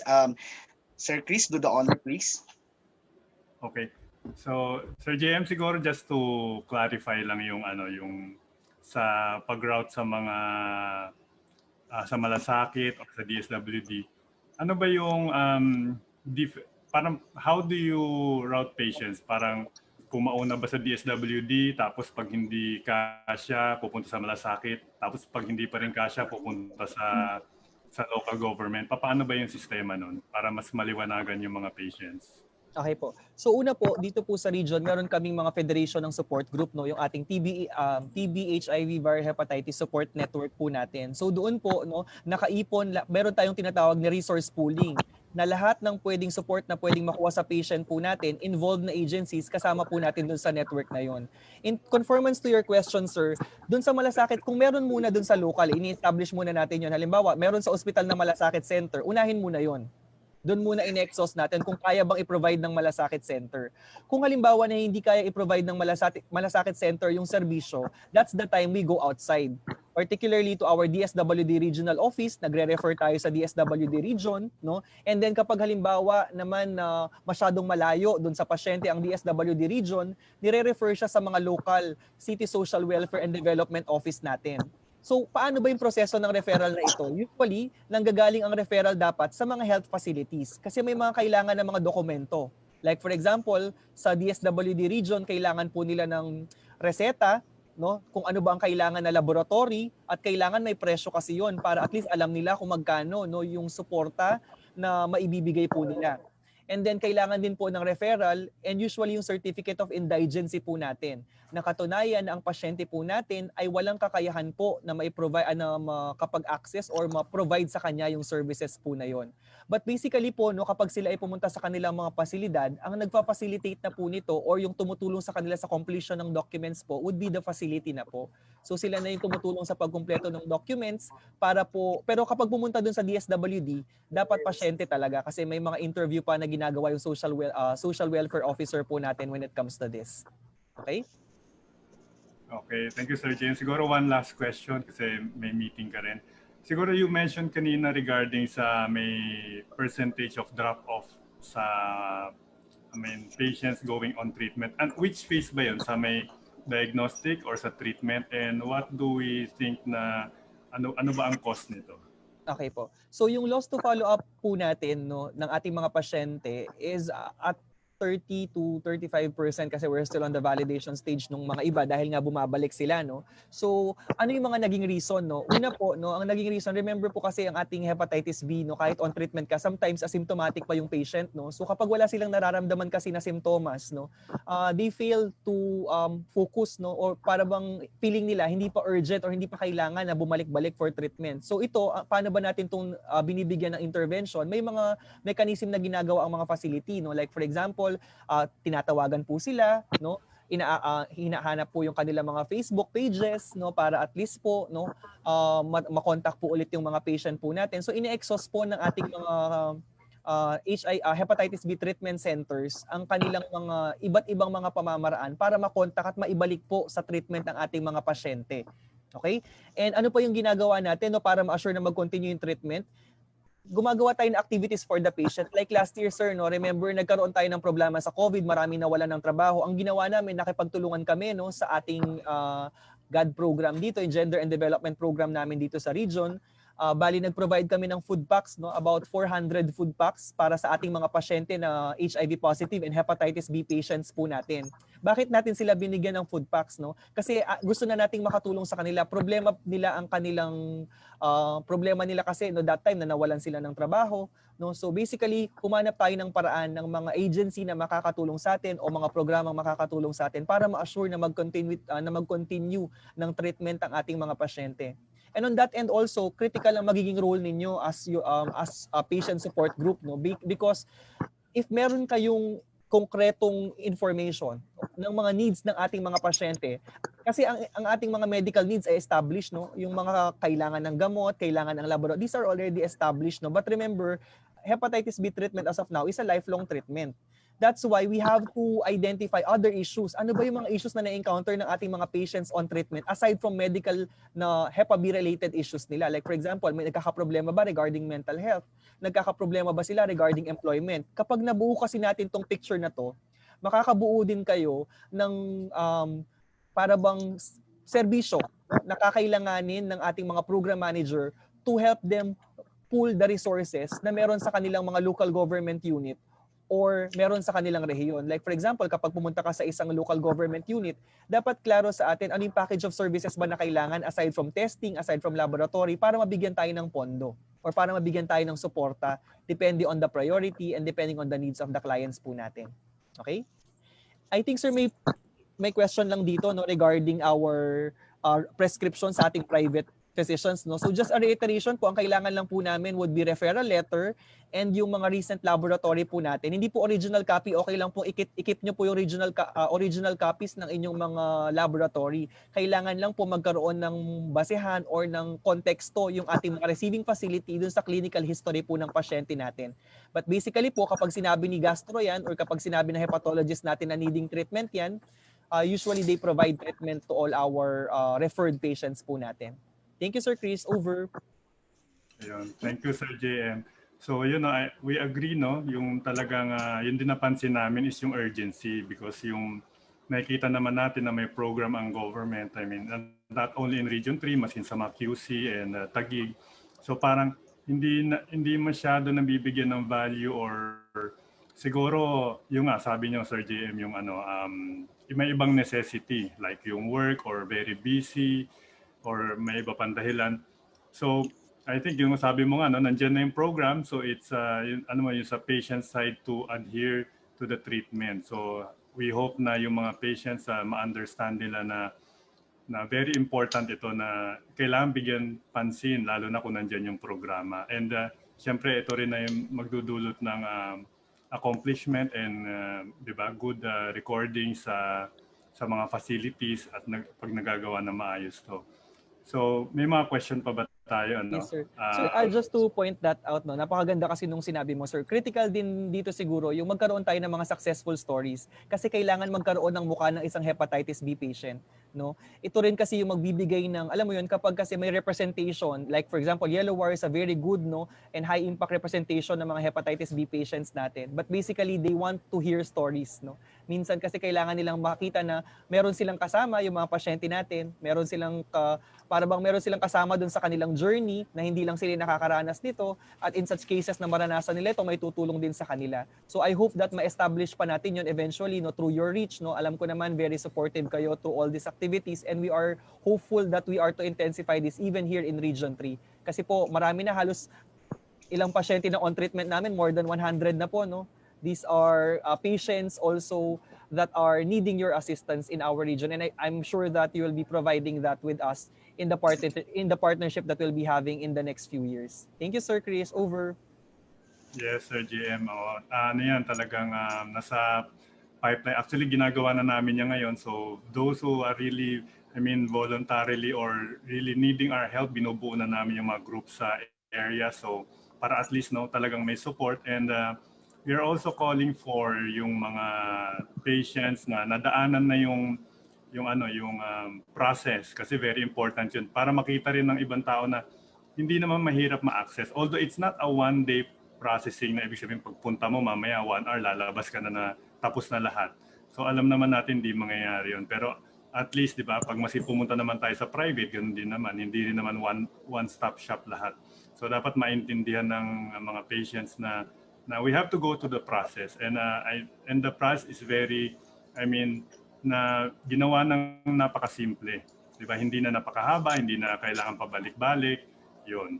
So, do we have any more questions, Mark? So far, wala naman akong questions. And for our participants, baka may question pa kayo bago umalis si Sir JM. All right, I guess it's a wrap up. And let's proceed for the certificate. Eins, please. Yellow Warrior Society Philippines Certificate of Appreciation is awarded and presented to Joseph Michael D. Mandutak for being part of our panel of speakers at our Liver Cancer and Viral Hepatitis Awareness and Prevention Month given on this day, January 28, 2021, signed by our President, Patrick Saburet, and our Vice President, Bong Pañales. Sir? Sir Joseph, still there? Yes po. Alright. So, sir, please open your camera for our photo op. So, I am also asking for the participants to please open your camera for our group picture. Please. Heinz, do the honor, please. All right, waiting for everyone to start on their camera. Sorry, Heinz. Ano yan? Waiting for everyone to turn on their camera. Alright. So, guys, please turn on your cameras, please, for our photo op with Sir JM. Are we good, Heinz? Yes, okay. Ready? 1, 2. One more. All right. 1, 2. Thank you. All right, there you have it. Thank you, Sir JM. See you po sa susunod pa ng mga webinars, and hopefully magkaroon na ulit tayo ng mga face-to-face po ng mga workshop. All right. So, all right. Next to that, we got our next speaker. Right, so we still have 3 topics. Correct me if I'm wrong, Sir Chris. Hindi alam. Hindi mo ba alam yung program? Right, so here you go. Our next piece is about hepatitis B and liver cancer. So our next speaker is a World Health Organization Philippines Technical Officer for Viral Hepatitis and STI, COVID-19 response in Region 3 and 4A, and the rest of the Luzon. He is also the National Professional Officer, Office of the WHO Representative in the Philippines way back January 2014 to 2017, and a designated technical officer for HIV, STI, and hepatitis and rabies program. He got his Master's of Public Health and University Scholar, and he is also a Doctor of Medicine. Ladies and gentlemen, Dr. Maria Neresa Dominguez. Doc? Doc Neres. Hello, good morning. Morning, Doc. Okay. So, okay, my slides are shared, no? Yes pa. Yes pa. Okay po tayo. Good morning to everyone. So, I will be presenting, and thank you to all other presenters na nauna na, especially yung ating mga friends from the region. Yes. Your presentations. So anyway, I was invited to discuss viral hepatitis and hepatocellular carcinoma. No? So I will just begin it with an outline.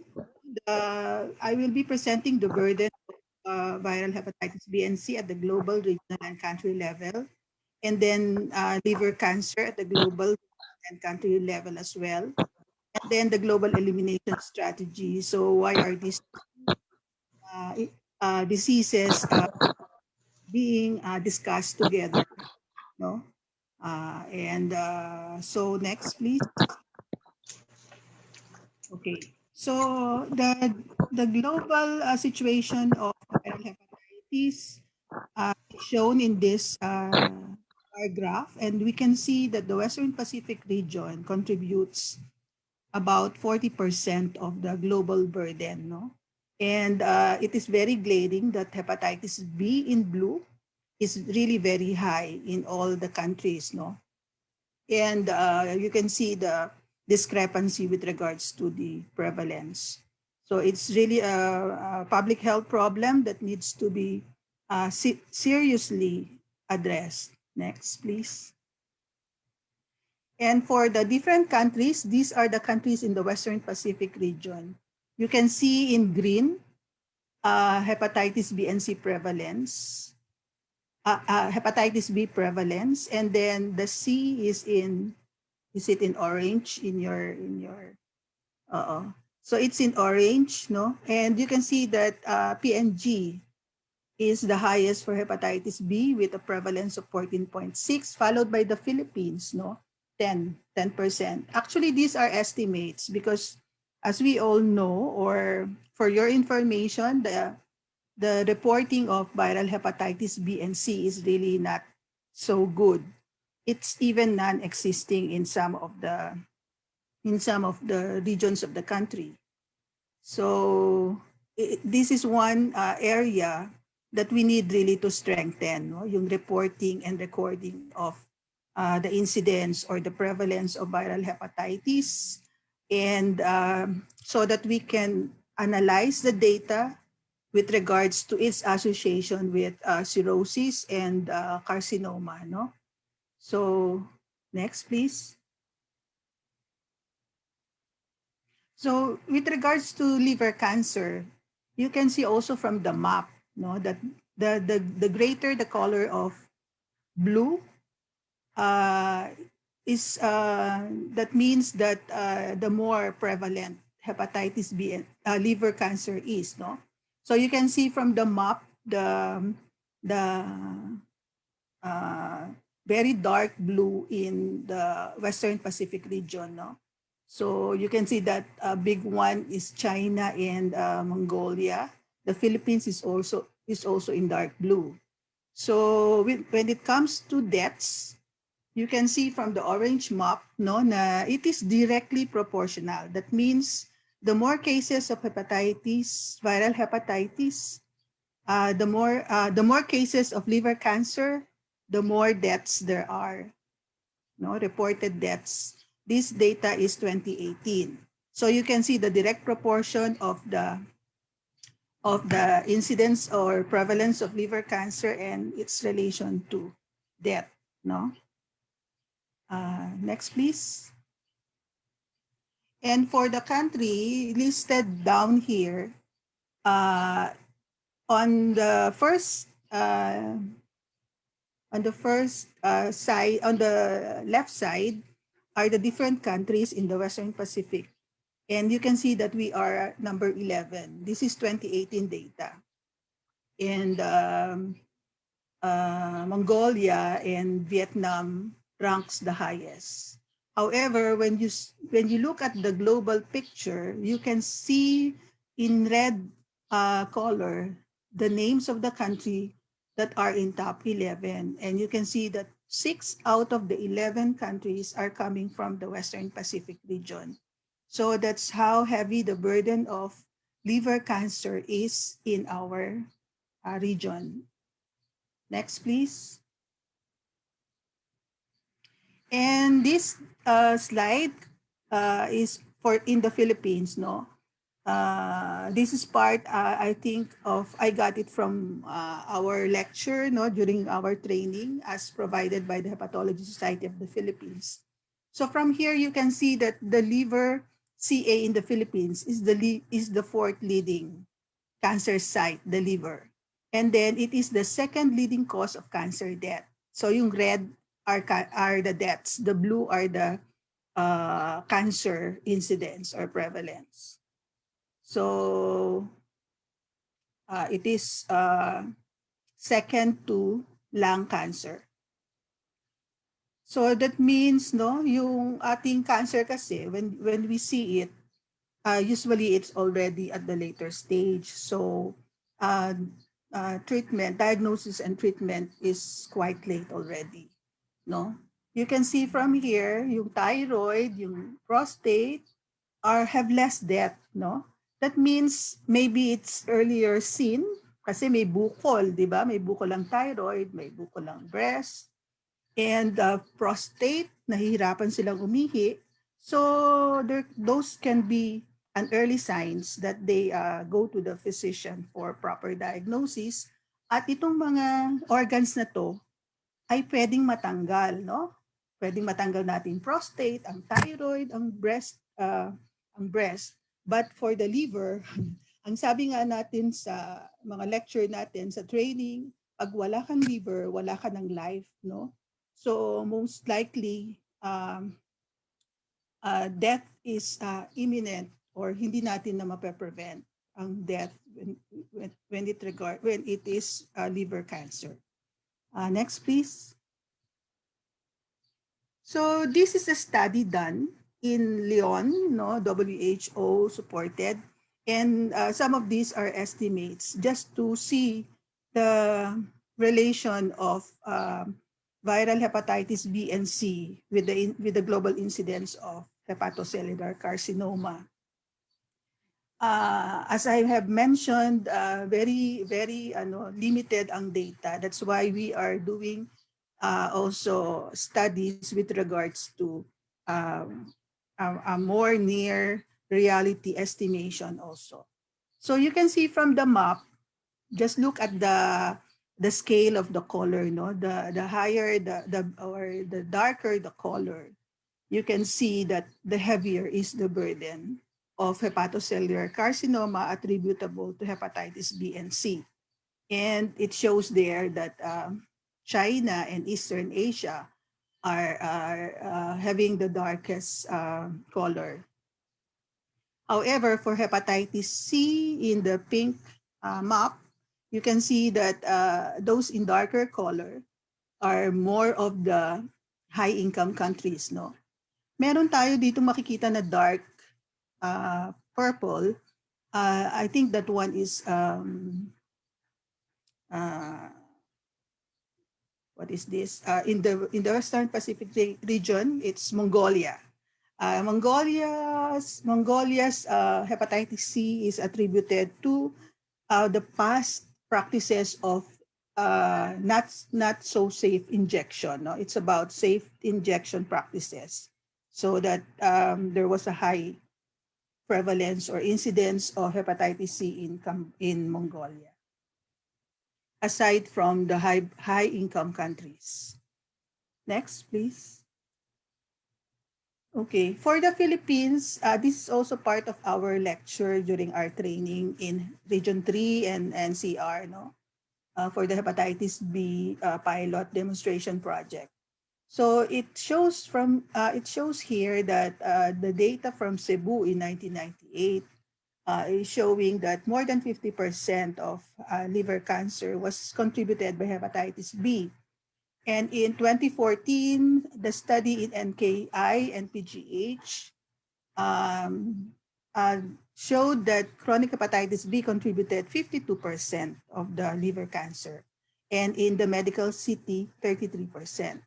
So you can see the differences of those that are causing liver cancer, and the majority really is contributed by viral hepatitis B. Next, please. And a study by Dr. Janus Ong with regards to hospitalization, the cause of hepatocellular carcinoma hospitalization. No? You can see from the blue color, these are claims from PhilHealth. It is increasing through the years. So it gives you a signal that most likely our cancer patients admitted to hospitals are increasing also. And it is also supported by the yellow color of the out-of-pocket expenditure of the patients. So as we know and discussed previously by other speakers, that PhilHealth is not giving us much with regards to reimbursement of viral hepatitis, and that also holds true for cancer. This is because the PhilHealth package is not really completed based on the needs of the patients. And the viral hepatitis package is only under the viral hepatitis in general, no? As we know, viral hepatitis B has a very big need for laboratory procedures that are required in order for a patient to be qualified or enrolled to treatment. Since hepatitis B patients are not all treated as of now, no? So para siyang HIV din, lifetime treatment. Dati ang HIV hindi pa rin treat all, but now HIV is treat all already. So for viral hepatitis B, it's not yet, no. It is still being analyzed if the patient will be qualified for a treatment regimen, no. So next, please. Okay. So because of this known public health burden of viral hepatitis, particularly B and C, no, WHO has that World Health Assembly meeting that endorsed the global strategy for elimination of viral hepatitis. And this elimination actually is reducing the incidence to 90% and reducing the mortality to 65%. So it's not really the total elimination of the disease, no? Of course, we know that that is still impossible. Maybe we have some good point for viral hepatitis B because there is a vaccine, but for hepatitis C, we still don't have vaccine. So for the time being, the 2030 elimination, of course, this may change, no? The global elimination is targeting reduction of incidence to 90% and mortality to 65%. So you can see from here that there are 5 core interventions. And from the list of 5, there are 4 that are already existing, no? And actually, the 4 are preventive measures or preventive strategies. And the number 5 is this is the one that is a new program, because this before the program in Region 3 and Region 7 that were the 2 regions who initially implemented. But of course, Region 7 is on their own initiative for hepatitis B because it's not a pilot yet, no?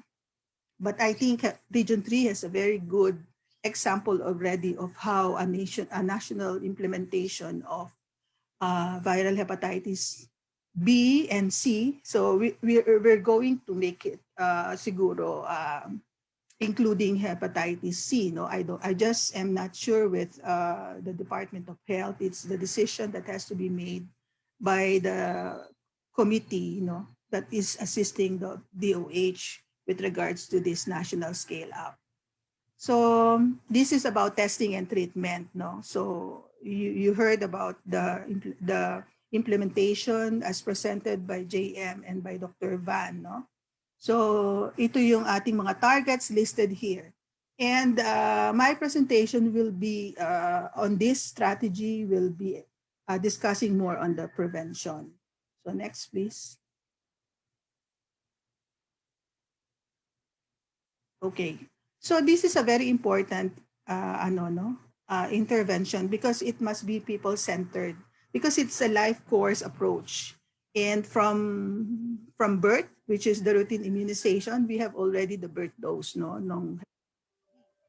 And it goes through the entire life course of the person, since there are exposures that may be existing and exposed by that person, no?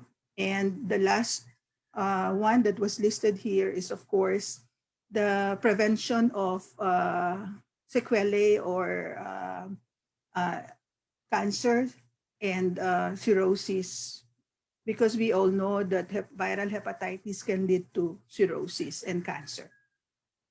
So next, please. Okay, so as I have mentioned, I will be discussing and advocating to you the importance of prevention. And this is very important because we have the tool, which is the vaccine for hepatitis B that is available and can prevent, 90% of the infection perinatally, for a child that has a positive mother. And 30% of the infection during early childhood and 6% after 5 years old. This will all be prevented if we are going to have the vaccination completed vaccination of hepatitis B. We don't want, we need to complete it in order to maximize the effect of the vaccine, no? And more than 95% of infants develop immunity after 3 IM doses of hepatitis B vaccine. This has been already proven, and this is an effective vaccine. So I hope the mothers will be, or in the family, actually sometimes it's not the mother's decision only, but sometimes the father also, no?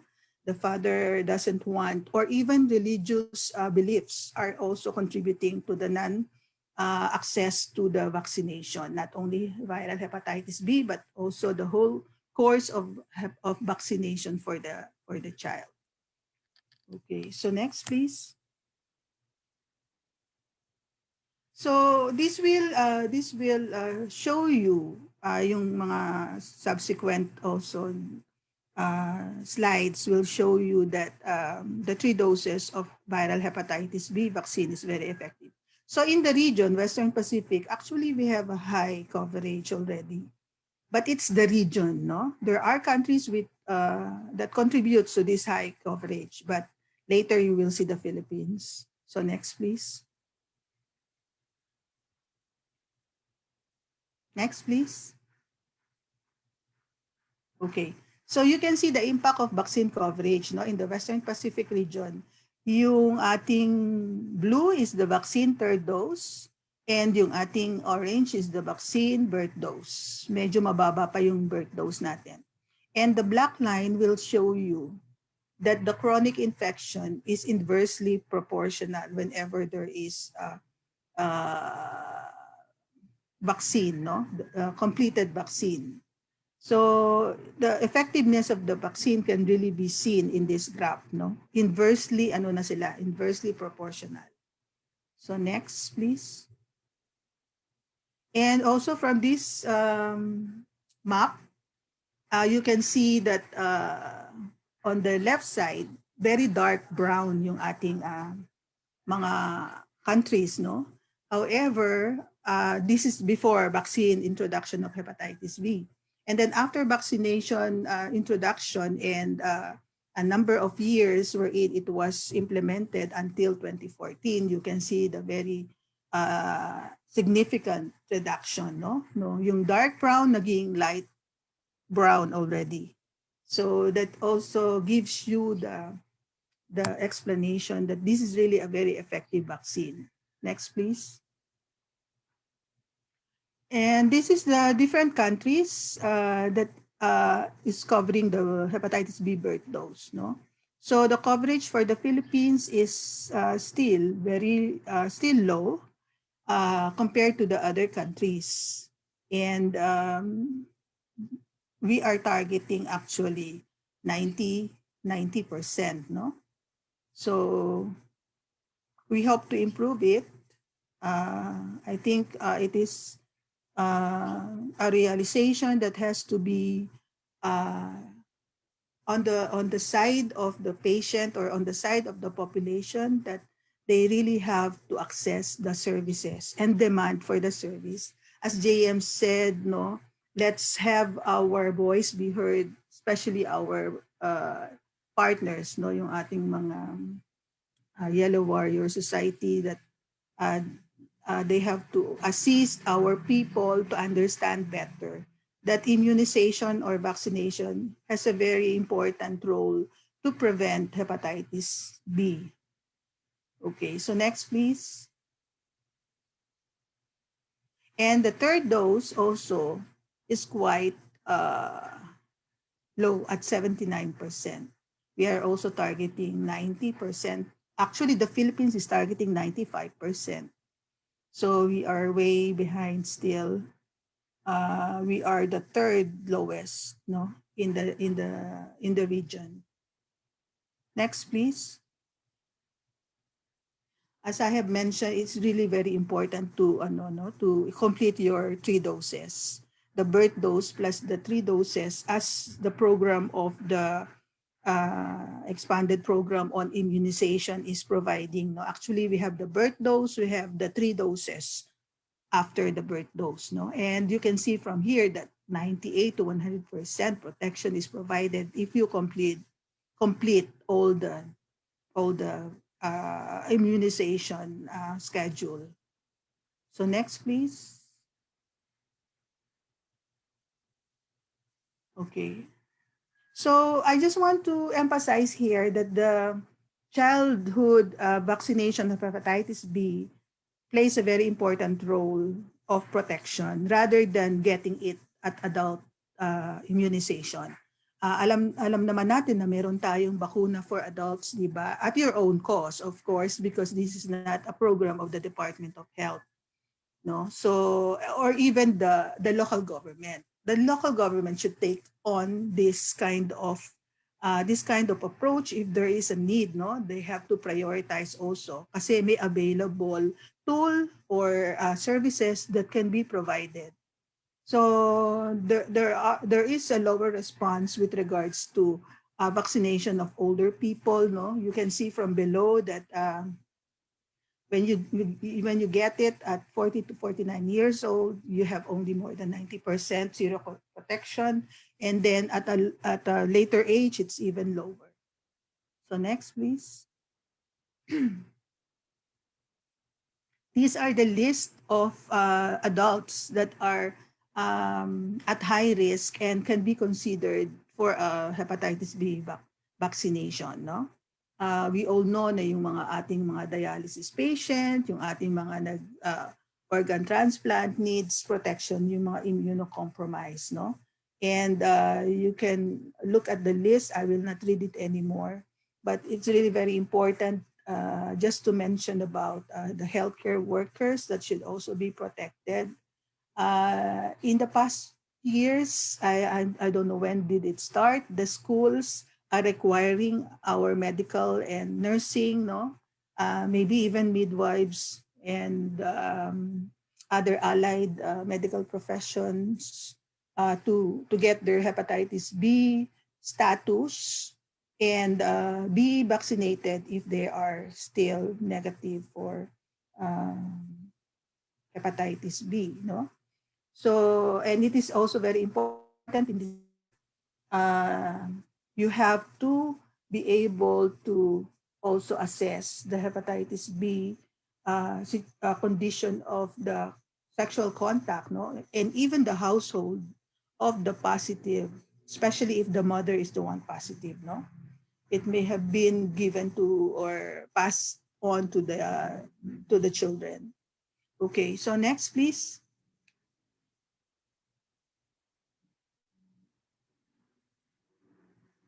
Okay, so these are some of the list of those that has to be vaccinated among adults in order to optimize the immune response, no?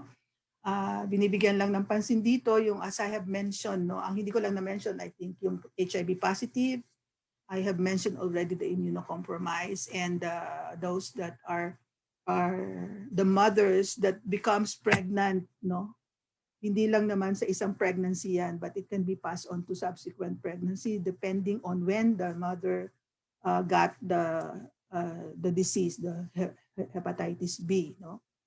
And even the lactating mothers are listed here. So next, please. Okay. So if you are already positive for viral hepatitis, as I have mentioned, not all will be treated. However, all will be monitored as long as you are hepatitis B, sorry, hepatitis B surface antigen positive. Ang kagandahan po sa viral hepatitis B, hindi na po tayo nagre-require ng confirmatory. Yung ating rapid test can be already considered as good diagnosis, but you have to go into an assessment, no? An assessment of your liver condition and your viral load condition. So monitoring without treatment is needed. So most of the time, wala hong mga symptoms ang ating mga hepatitis B positive. Kahit nga po cirrhotic na siya, wala pa rin siyang signs and symptoms, no? And those that have deferred treatment because of some other conditions that necessitate them not to take on the treatment first, but they have to be maybe treated for another disease or in order to be able to qualify, no? And then those that are starting treatment, there should be monitoring. So this is very important, no? This is part of the advocacy that should be strengthened, no? Kasi nga, as mentioned also by our discussion previously, no, yung ating mga lost to follow up na on treatment just because they maybe because they do not feel any signs and symptoms, nakakalimutan na po nila, ay kukuha pala ako ng gamot, or because of difficulty in the transportation, in the access, no, sasabihin nila saka na lang kasi hindi, wala naman ako nararamdaman, no? Parang ganyan ang ugali ng Pilipino eh. Uunahin muna syempre lalo na yung yung pambili ng pagkain, no? If there's difficulty, especially now with COVID situation, no, mahirap ang ating mga means of living, no? Nawawalan ng trabaho, so they have to look for a job or for work that can give them the money to live, no? Yun yung ating mga problema ngayon. Kaya nga yung mga ibang approach na ginawa, like yung binanggit ni JM, nagbigay sila ng food pack, kasi yan yung mga essential needs, no, na kailangan talaga to survive. So next please. Okay, so siguro 2 slides na lang ito. I just want to emphasize yung elimination of mother-to-child transmission. It is really very important because these are 3 diseases. The 2 diseases are chronic, no, hepatitis, viral hepatitis B and HIV. And syphilis is a disease which can cause death immediately, no, upon birth, or it can even be a premature birth and may have maybe a stillbirth or a neonatal death. Kung mabuhay man po ang bata, meron po siyang mga deficiencies. So you can see from this slide that the burden of chronic hepatitis is very big compared to yung pong mga data, yung numbers, tingnan nyo. The numbers, 1.5 million, no? Ang chronic hepatitis B and liver cirrhosis and cancer at risk for pregnancy. And then 13,000 po yung sa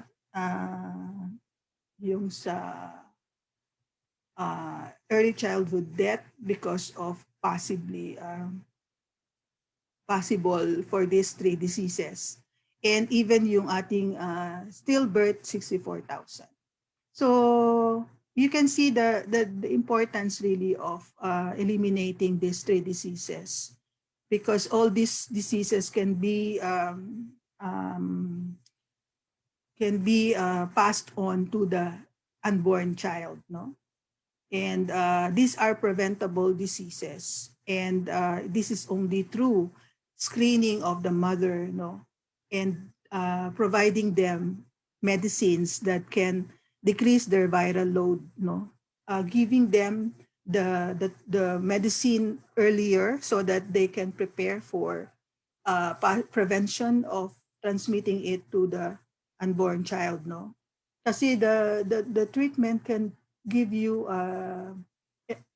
the mother the effect of decreasing the viral load, which of course is the one that is also causing the transmission the transmission to happen to the unborn child, no? And of course, meron din tayong sa hepatitis B, we have the birth dose that should be immediately given within 24 hours, and meron din po tayong immunoglobulin na wala pa naman po ito sa ating EPI program. But the hospitals, some of the hospitals, they have their own policy on providing it. Pero paano po nila ibibigay yung immunoglobulin if they do not know the status of the mother, no? Ibinibigay lang po ito doon sa nakita nila na ang mother ay positive for hepatitis B. Yung pong hepatitis B birth dose, automatic na po yun. Kasi it's already in the program that you don't need, no, to kahit negative po ang mother, you have really to give it to the newborn. Okay, so next please. Next, please. Okay, so this is the last slide. So it is really very important, no?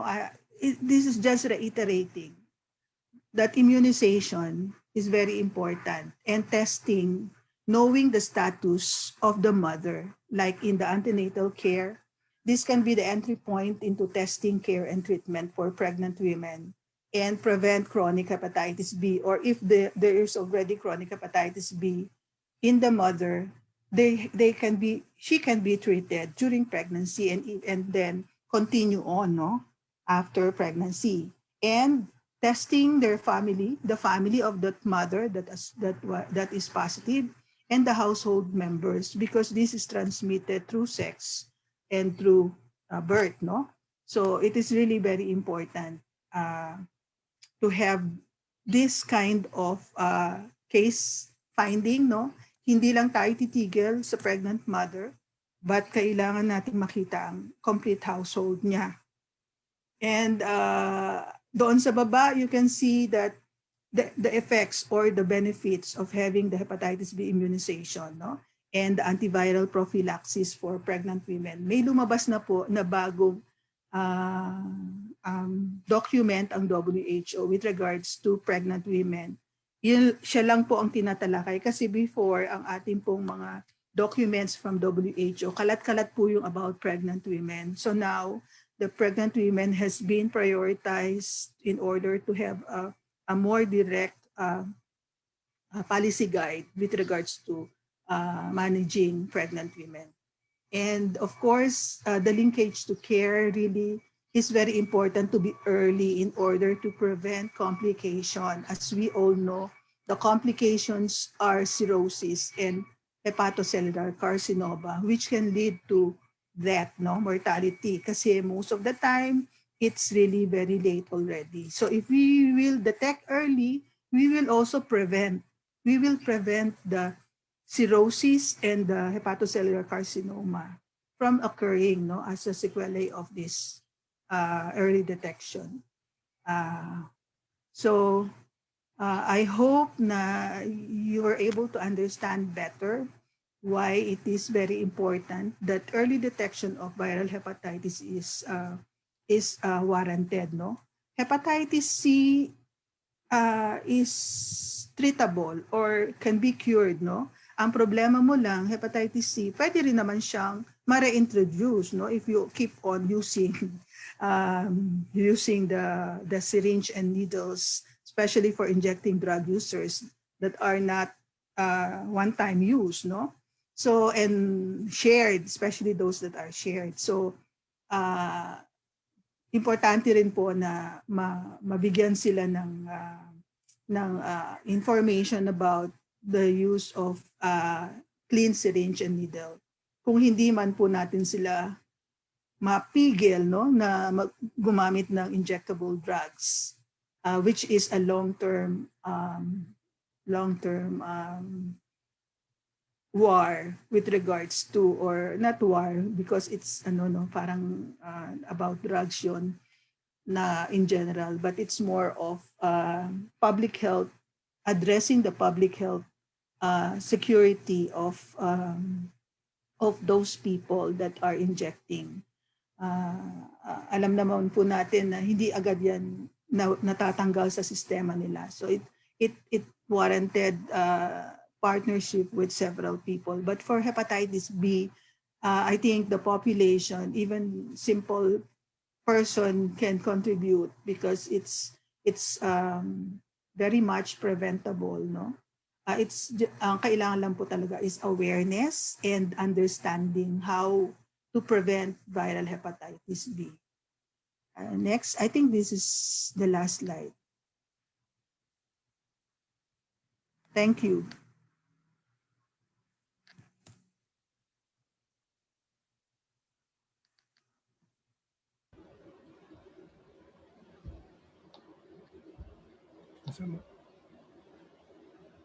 Mark? Yes, hello, Doc. All right, so that's the last slide. All right, so the table is open up for any questions to Dr. Nerys. Sir Chris? May question ba tayo sa group chat? Parang wala. Anyways, may question daw, Mark? Check ko pa. Anyways, I think yung na-stress ni Dr. Nerys, no, yung talagang yung since na asymptomatic tayo, hindi natin nararamdaman, so hindi nagpapa-check up. Babalik ulit tayo dun sa kaninang topic, yung urgency, no, yung patients to adherence to treatment, yung bakit in spite of merong programs, 'di ba, yung although yung accessibility is there is still a challenge, bakit nagkakaroon ng drop off? Kasi yun nga, 'di ba, nabibigyan ng hindi masyado nabibigyan ng importansya yung pagkakaroon ng Hep B or Hep C. So, yun, nabanggit din yung vaccine. So, Dr. Nerys, medyo out of the topic, pero ito madalas tinatanong to araw-araw sa amin, yung sa COVID vaccine. Kung pwede raw ba magpabakuna yung mga may Hep B or Hep C ng COVID-19. Ano ba to? Masasagot ba to? Dr. Nerys? Okay. So far, wala namang contraindication ang ating COVID vaccine except if you are a known allergic to vaccine, no? Meron kang history talaga. Or hypersensitivity, yung severe type, no? Yung nagkakaroon ka ng anaphylactic reaction to some vaccines or medicines, no? Kasi medyo we don't know what will be the reaction to the COVID vaccine. Problema kasi with COVID vaccine, wala pa talagang full established information, no? We are on emergency approval of this vaccine to be provided to the public because of the need for our public health security not to be fully bumagsak kasi the more cases will appear if we don't have the vaccine, no? Yeah. So comorbidity naman, if you are not yung mga severe type na talagang na very very weak na yung iyong katawan, no, that maybe you cannot the reaction cannot be anymore addressed by your system, no. Pwedeng siguro it must be weighed. So basically, Doc, it will all boils down to the hepatitis B or C status din, ano? Kung ano yung current stage or current status ng Hepa B nila in regards with the vaccine. Tama po ba? Yeah, and most of the time naman, ang Hep B patients natin walang symptoms, di ba? Kahit nga cirrhotic, wala pang symptoms. So I think hindi siya masyadong issue with regards to hepatitis B positive patients. Kumbaga, if there will be any adverse effect, like yung parang normal na effect na lang ng vaccine, not related to hepatitis B. Yeah, tama Mark. Oo, yung kasi meron tayong monitoring of adverse reaction to the vaccine. And naman yan, nakalista rin naman yung mga ibang normal reaction din to the vaccine. Yes, Doc. Right. So far, wala na rin mga questions, Sir Chris. Ano? So, wala naman nakita sa FB and sa participants. So, I don't have other questions to ask. So, let me take the opportunity to award the certificate of appreciation and have a photo op with Dr. Neris. Ains, please do the honor of showing the certificate, please. Mark, teka, apology no to Dr. Neris. Naghang yung CP ko, hindi ko na forward kay what do you call, kay Ains yung certificate.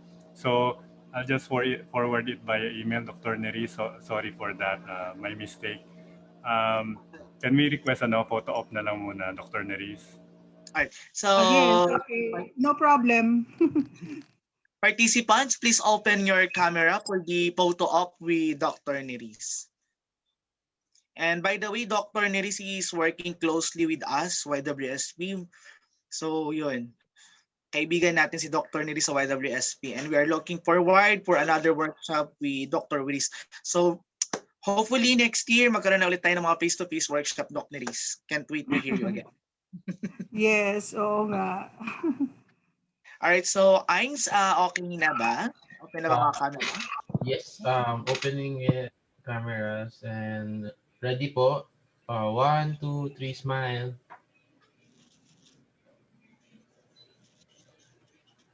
One more. Alright. 1, 2, 3, smile. Thank you. Thank you so much, Dr. Neris. Thank See you you soon. also, and keep on your enthusiasm and active engagement. Thank you. Yes, Doc, we will. Thank you so much, Doc.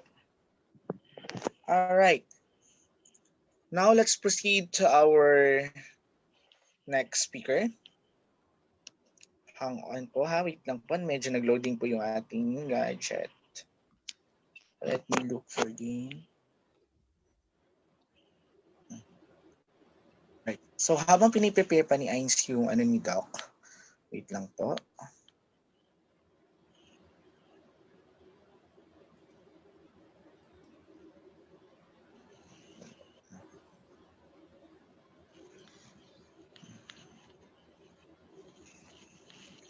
Alright.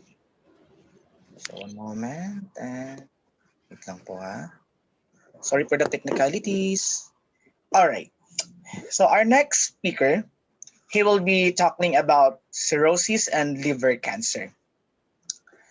He is a doctor of medicine, a graduate of University of Santo Tomas, residency in internal medicine in National Kidney and Transplant Institute, fellowship training in gastroenterology and digestive endoscopy, UPPGH, fellowship training in general hepatology and liver transplant medicine, chairman of Liver Center National Kidney and Transplant Institute, NKTI. He also got a past training.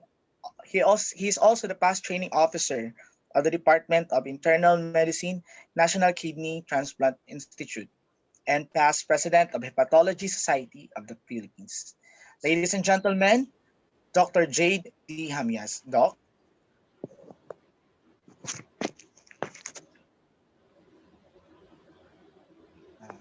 Hello, Doc.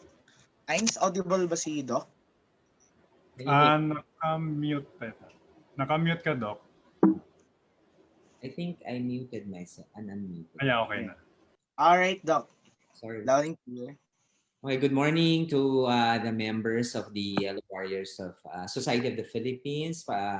In particular, Sir Chris and Sir Patrick, thank you for the kind invitation to participate for today's activity. So Sir Patrick asked me to talk about liver cirrhosis and liver cancer. So don't worry, I'll be making it this talk very short.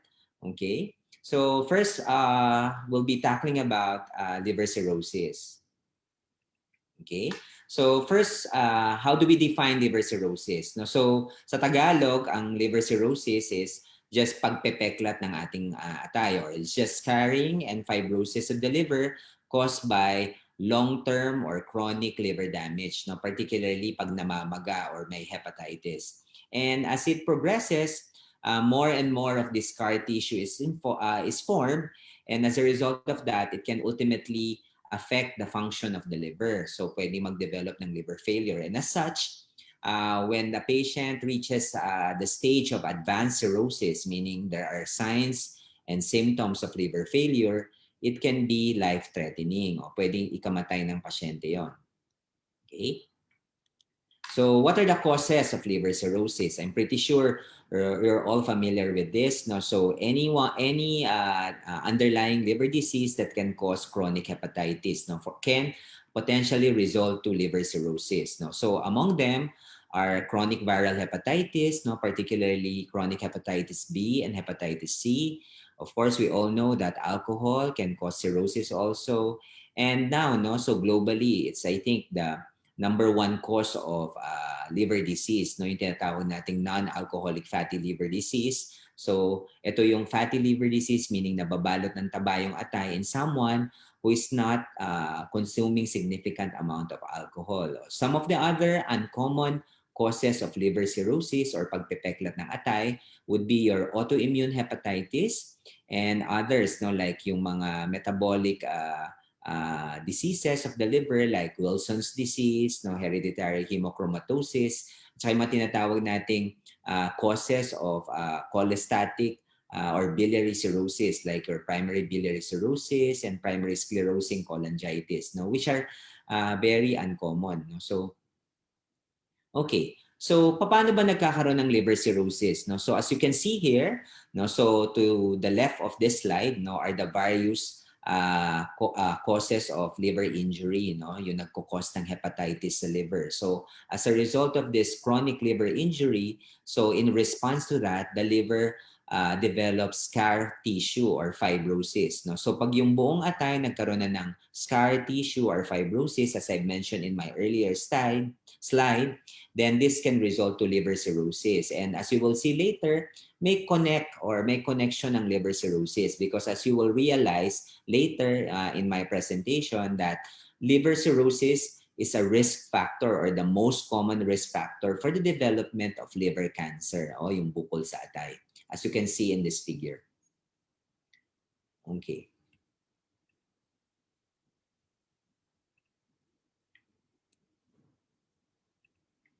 Okay. So ano ba yung mga simptomas or signs, Yung ano ba yung pwede nating makita sa isang pasyenteng may liver cirrhosis?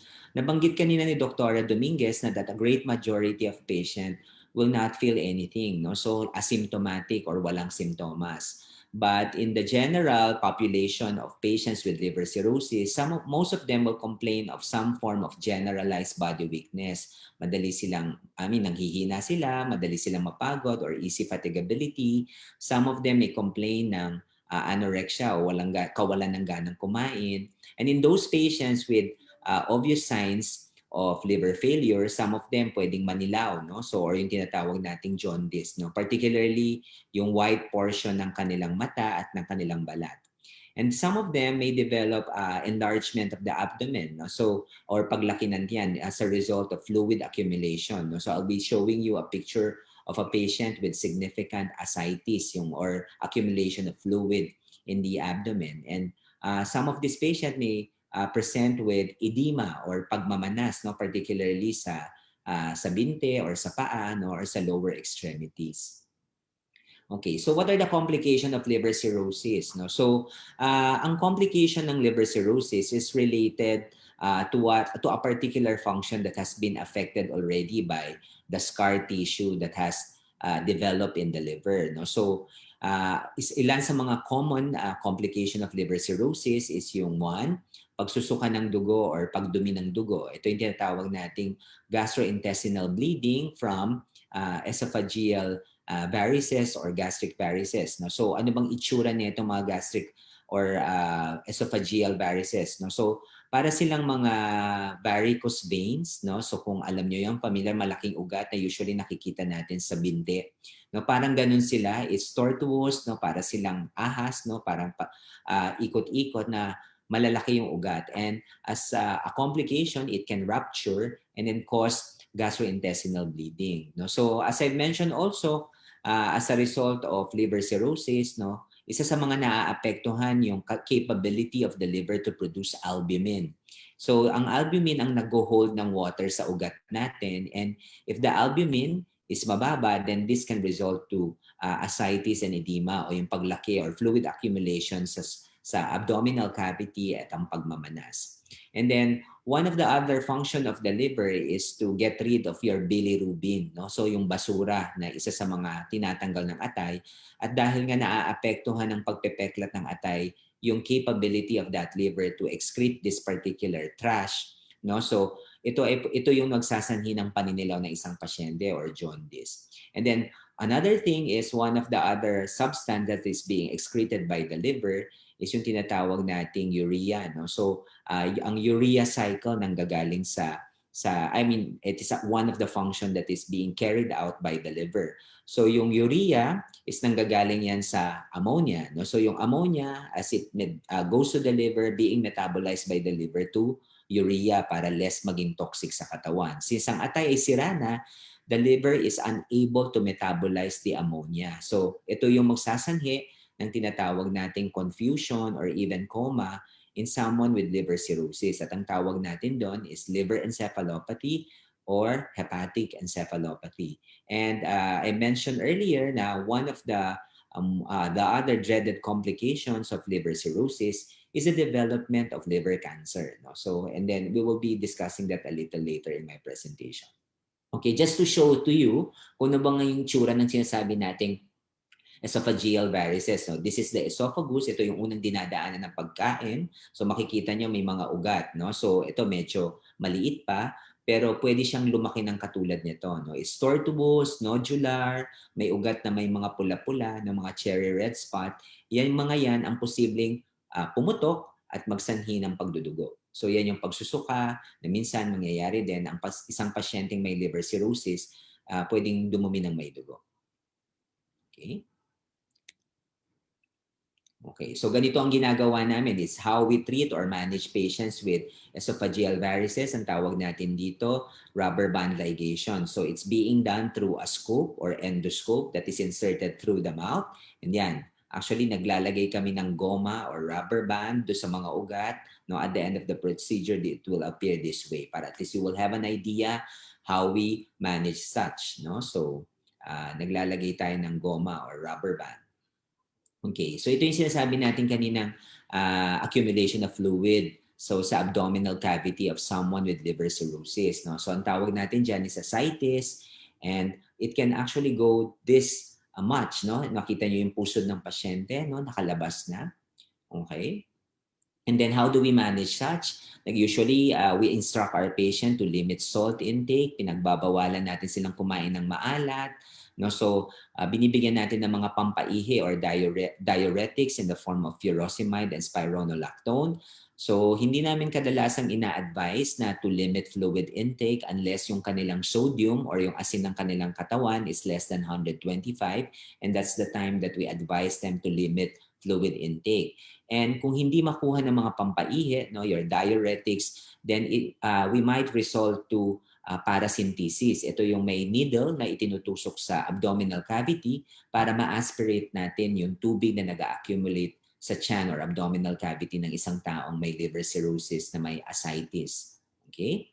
So how do we prevent liver cirrhosis? No? So mga paraan ng pag-iwas. So of course, we want to screen this patient for any risk factors and hopefully prevent the risk factors for liver cirrhosis. So we need to screen our patients for hepatitis B and hepatitis C because as we said, one of the more common causes of chronic hepatitis is viral hepatitis. So if a patient is still negative for hepatitis B at wala pa siyang history of prior vaccination, then we advise this patient to get a vaccination against hepatitis B. Okay, so since we mentioned that alcohol is one of the other causes of chronic hepatitis and that can eventually lead to liver cirrhosis, then we advise our patient to drink alcohol in moderation. So how do we define? So in a female individual, no, so we advise them to not to have more than one standard drink per day, and for males, no, not more than 2 standard drinks per day. So a standard drink is any alcoholic beverage drink that contains 12 grams of alcohol. So since sinabi din natin kanina na ang non-alcoholic fatty liver disease is a potential cause of liver cirrhosis, so we advise our patient to adopt a healthy lifestyle. So if they're obese, then we advise them to do diet and maintain an ideal body weight through, of course, dieting and exercise. And if the patient has a history of diabetes, we advise them to control their sugar. And if there is a concomitant increase in or concomitant elevation in their cholesterol, triglycerides, and blood pressure, then we advise them to take necessary medications to control the aforementioned conditions. So, and if a patient has an underlying liver disease already, any one of those that I've mentioned, then we advise them not to disregard signs and symptoms and advise them to see their doctors immediately if they, kunwari may naramdaman silang hindi pa nila nararamdaman dati. Okay, so that's about it for liver cirrhosis. No? So now we move on to liver cancer. No? So it's very appropriate to talk about liver cancer this month because it's Liver Cancer Month, no, in the Philippines. Okay, so kanina sabi natin ng liver cancer is yung bukol sa liver and the most common risk factor for liver cancer is liver cirrhosis. So some general information for liver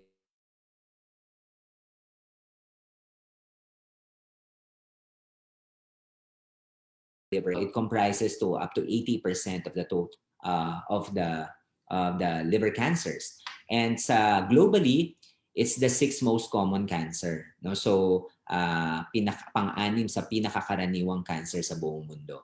And if we talk about prevalence based on gender or according to gender, it's the fifth for males and the ninth for females. So, pang-lima and pang-siyam sa lalaki at babae respectively. And among the cancer-related deaths, no, ang liver cancer would be third, no?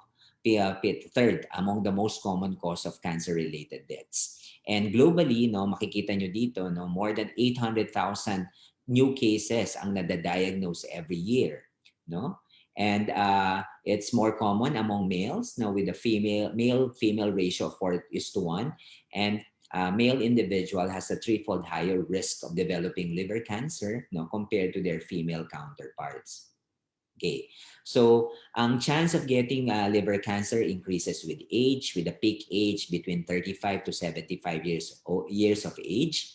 And among countries na mataas ang incidence, no, ng liver cancer, ang peak age is earlier in onset, no? So makikita nyo, so kung ang peak age is between 35 to 75, so in areas or countries where the incidence is very high, it usually occurs at a younger age. And as you can see here, that 70 to 90% of patients with liver cancer would have a background liver cirrhosis. Ibig sabihin, nag-develop sila muna ng liver cirrhosis before sila nagkaroon ng liver cancer. And you can see here that among patients with liver cirrhosis, the chance of developing liver cancer o magkaroon ng liver cancer is about 1 to 5%. Okay, so here, at least sa liver cancer, makikita ninyo dito na ang Pilipinas may pinakamataas na incidence of liver cancer. No? Although the actual data is not here, but you see the Philippines is part of Eastern Asia. So when you talk about global incidence, meaning incidence of liver cancer globally, so ang Eastern Asia has the highest incidence. And mas nakakalungkot, you will see here, dahil marami na nga sa Eastern Asia ang may liver cancer, you can see here that whether among male and female individuals, yung region din natin ang may pinakamataas na mortality or may mga namamatay dahil sa liver cancer, no, compared to the other parts of the world, as you can see here, no, 24.2, no, for males, no, compared to the other parts of the world, and 8%, no, mortality compared to the other parts of the world. So, mataas ang liver cancer in Eastern Asia. Tayo din na may pinakamataas na namamatay, no? Dami ng namamatay secondary to liver cancer. Okay, so what are the risk factors? No? So, na-mention na natin to kanina. So, liver cirrhosis is the most common. No, we've mentioned, so anything that can cause liver cirrhosis is a risk factor for the development of liver cancer. So, some other that I've not mentioned is toxin, no? Aflatoxin. So, we've said that When you talk about gender predilection, it's more common among males.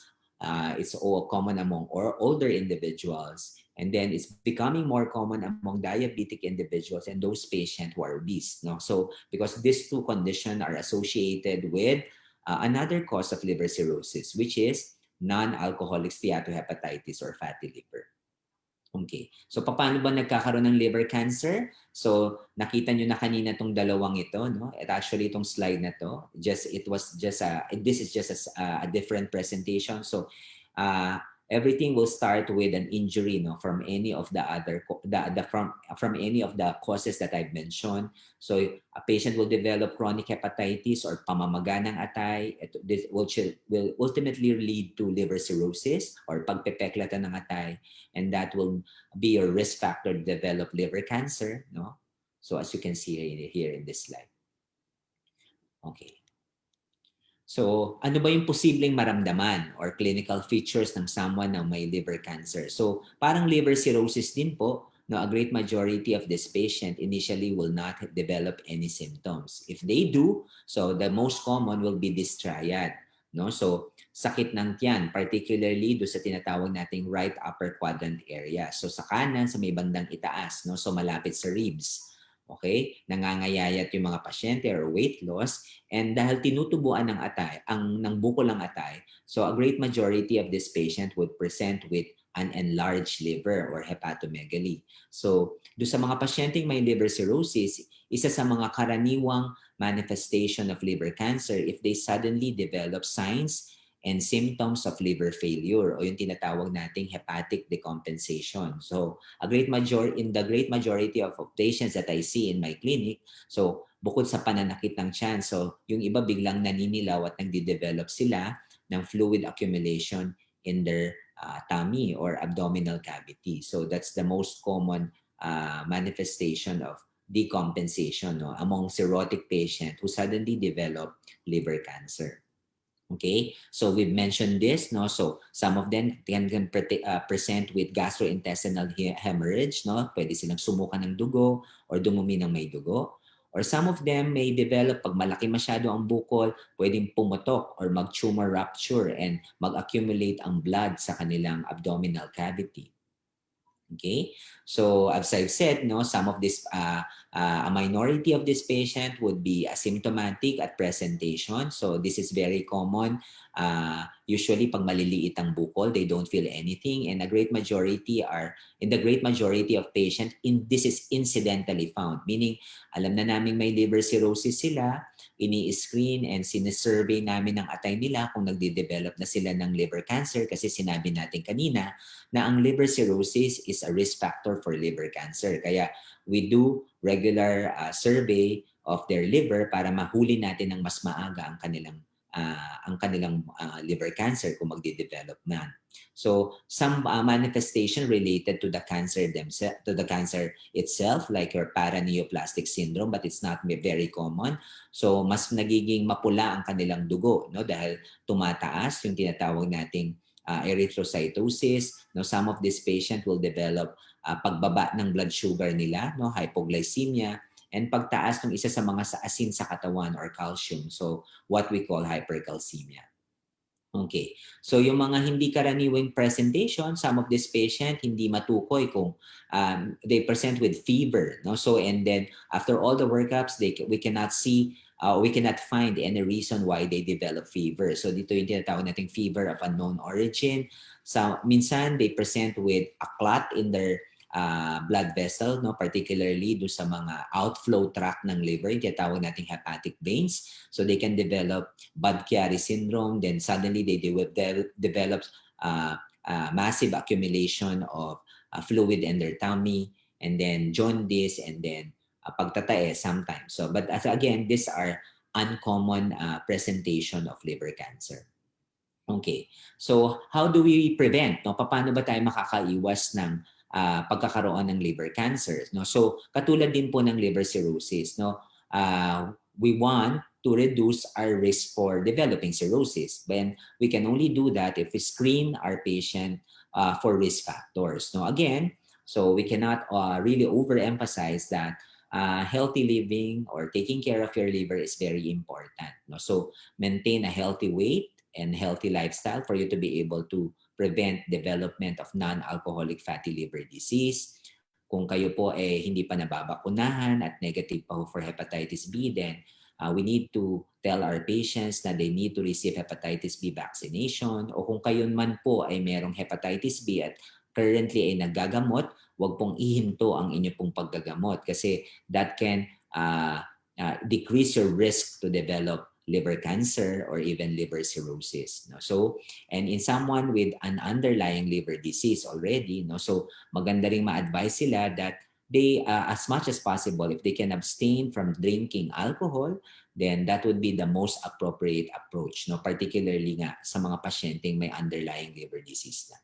So measures to prevent hepatitis C, so we all know that it's a blood-borne disease, no? So we need to avoid, or we advise our patient to avoid high-risk behaviors, no? So, and other activities that may involve exposure to contaminated blood.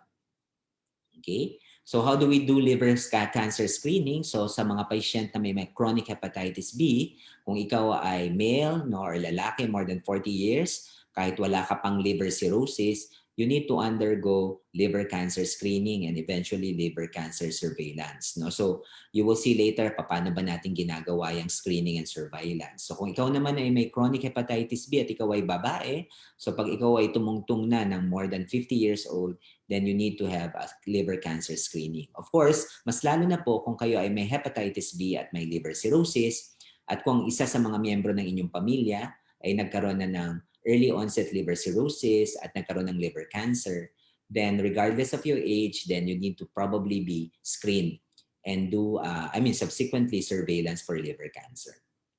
Okay, so other candidates for liver cancer screening are patients with liver cirrhosis from other causes. No? So we've mentioned this. So hepatitis C, no, yung may liver cirrhosis dahil sa hepatitis C because of alcohol, non-alcoholic fatty liver disease, and all the other etiologies or causes of liver cirrhosis that I've mentioned earlier.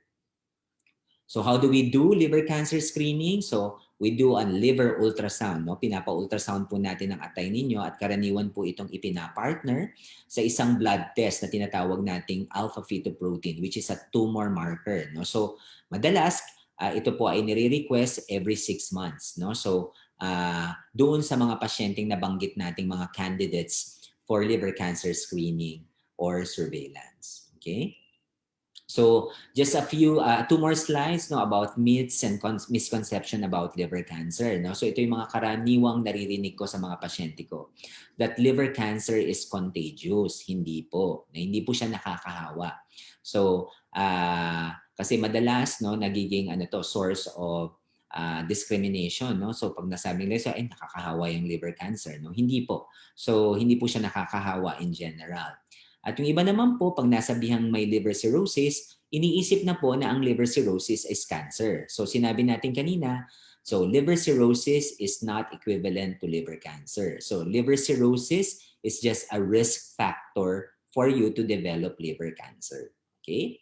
So another thing na very common na tinatanong, so do sa mga pasyenteng ayaw magpa-opera or kung kakailanganin natin kumuha ng konting sample dun sa bukol para malaman natin if it's really liver cancer, kasi they have this belief na pag if you undergo surgery or if you poke a needle, nag-biopsy ka dun sa bukol, then this can cause spread of cancer to the other parts of the body. So may kaunting katotohanan po doon, but in general, po sa pagbabiopsy, no, hindi naman po natin na ikakalat ang bukol.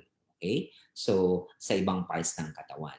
And then another thing is, if someone in my family gets liver cancer, I am more likely to get liver cancer too. So, it's, kumbaga, yung risk mo, particularly, kunwari ikaw ay may hepatitis B, katulad ng aking nabanggit kanina, if one of your family members, no, na with hepatitis B also develops liver cancer, no, very early, or liver cirrhosis, then tumataas din yung chances na magkaroon ka. But it doesn't mean that you will also develop liver cancer. Ang nagsasabi lang sa atin nun, if a member of your family develop liver cancer, no, pag may hepatitis B ka, then you need to have an earlier screening and subsequent surveillance for liver cancer para mas mabantayan po natin kung tumutubo na ba yung bukol.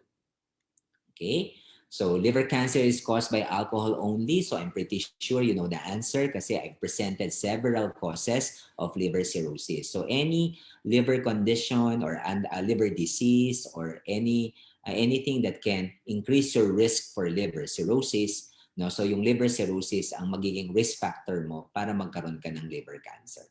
Okay? So liver cancer has no cure nor treatment. Hindi po yan totoo. No? Kaya nga po tayo naggagawa ng liver screening, cancer screening I mean, and cancer surveillance kasi gusto nating mahuli ng mas maaga at mas maliit ang bukol para we can cure it. No? So hindi totoong walang gamot at hindi nagagamot.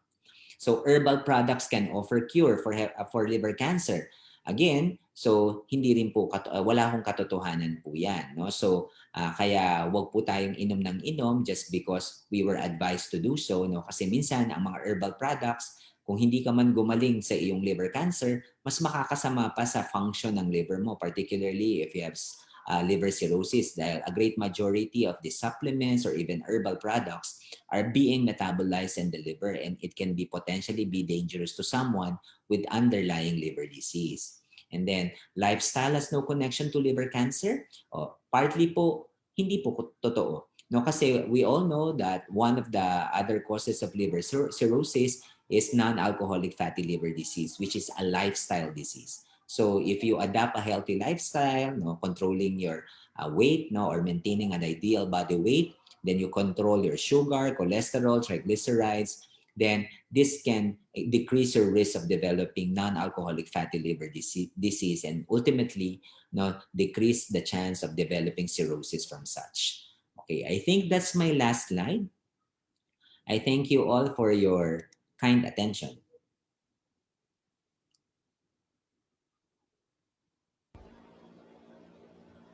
Mark? Hello? Ay, kala ko nakamute pa ako. All right, there you have it. So, any question for Doc Hamias from participants? Sir Chris or from FB? Before we proceed with the certification, the presentation of the certificate. Siguro, Sir Chris? siguro question for Doc Jade. Sa ngayon, para ma-stress natin yung urgency, ano Doc ang nakikita nyo sa mga patients nyo ngayon, yung youngest na may Hep B and yung siguro may liver cancer or cirrhosis? So I think sa youngest ko, at least as far as I can remember, youngest hepatitis B patient with liver cancer. So yun, walang liver cirrhosis yun, no? So dahil may hepatitis B lang siya, so I had a patient mga 23 years old. So may hepatitis B siya. Kasi at least para hindi malito yung ating mga members ng Yellow Warriors, no? Unfortunately for hepatitis B, kahit wala kang liver cirrhosis, pwede kang mag-develop ng liver cancer. So, kaya isa yun sa mga dreaded complication din ng hepatitis B. So, the youngest that I've seen without liver cirrhosis but developed liver cancer in his early 20s. Matapos, youngest with liver cirrhosis naman, mga in their early 30s. How about yung youngest na Hep B patient? Hep B patient. So unfortunately, kasi I'm an internist, so a great majority of my patients are tawag dito, adult, no? So a great majority are more than 18 years old. But yung mga minsan dinadala sa akin na may hepatitis B, the youngest, but siguro mga 8 years old. 8 years old yung nakikita ko. So youngest na yan. Kasi, but I don't get to see this patient kasi because I'm not a pediatrician. Okay. Sir Chris? Sige, go ahead. Sir Chris, may question si Dayan. Ains, pasuyo ko pa-unmute kay Dayan. May question po siya to Dr. J. Dayan? Hello, Doc Jade. Hello po. Doc Jade, if ever po na kunyari may cirrhosis ka or early stage po, then may meron ka din pong migraine, pwede pa rin po ba siya mag-take ng any medicines like yung antibiotic para maibsan lang po saglit yung pananakit ng ulo or epinamic. Okay. Parang Sorry, Dayan. Sorry. Okay na? So, anyway, madalas ding matanong yan, no? Kasi nga, yung sinabi natin kanina, no? Pag may liver cirrhosis ka na, so as much as possible, no? Mag-iwas sa pag-inom ng mga gamot na potentially maka-apekto sa atay mo. Pero kung paminsan-minsan lang naman, as needed, like paracetamol, or even mga tinatawag nating NSAIDs, no? Yung sinabi mo kanina, yung mefenamic acid, pwede naman, hindi naman siya kumbaga malaki ang epekto o magiging yung atay mo ay mahihirapan dahil doon. So, ibang usapan kung kunwari sabay-sabay mong iniinom ang mga gamot and most of the medication na tinitake mo are potentially liver toxic or hepatotoxic, then pwedeng doon makaapekto. Pero kung paminsan-minsan at paisa-isa lang, then I don't see any problem with that.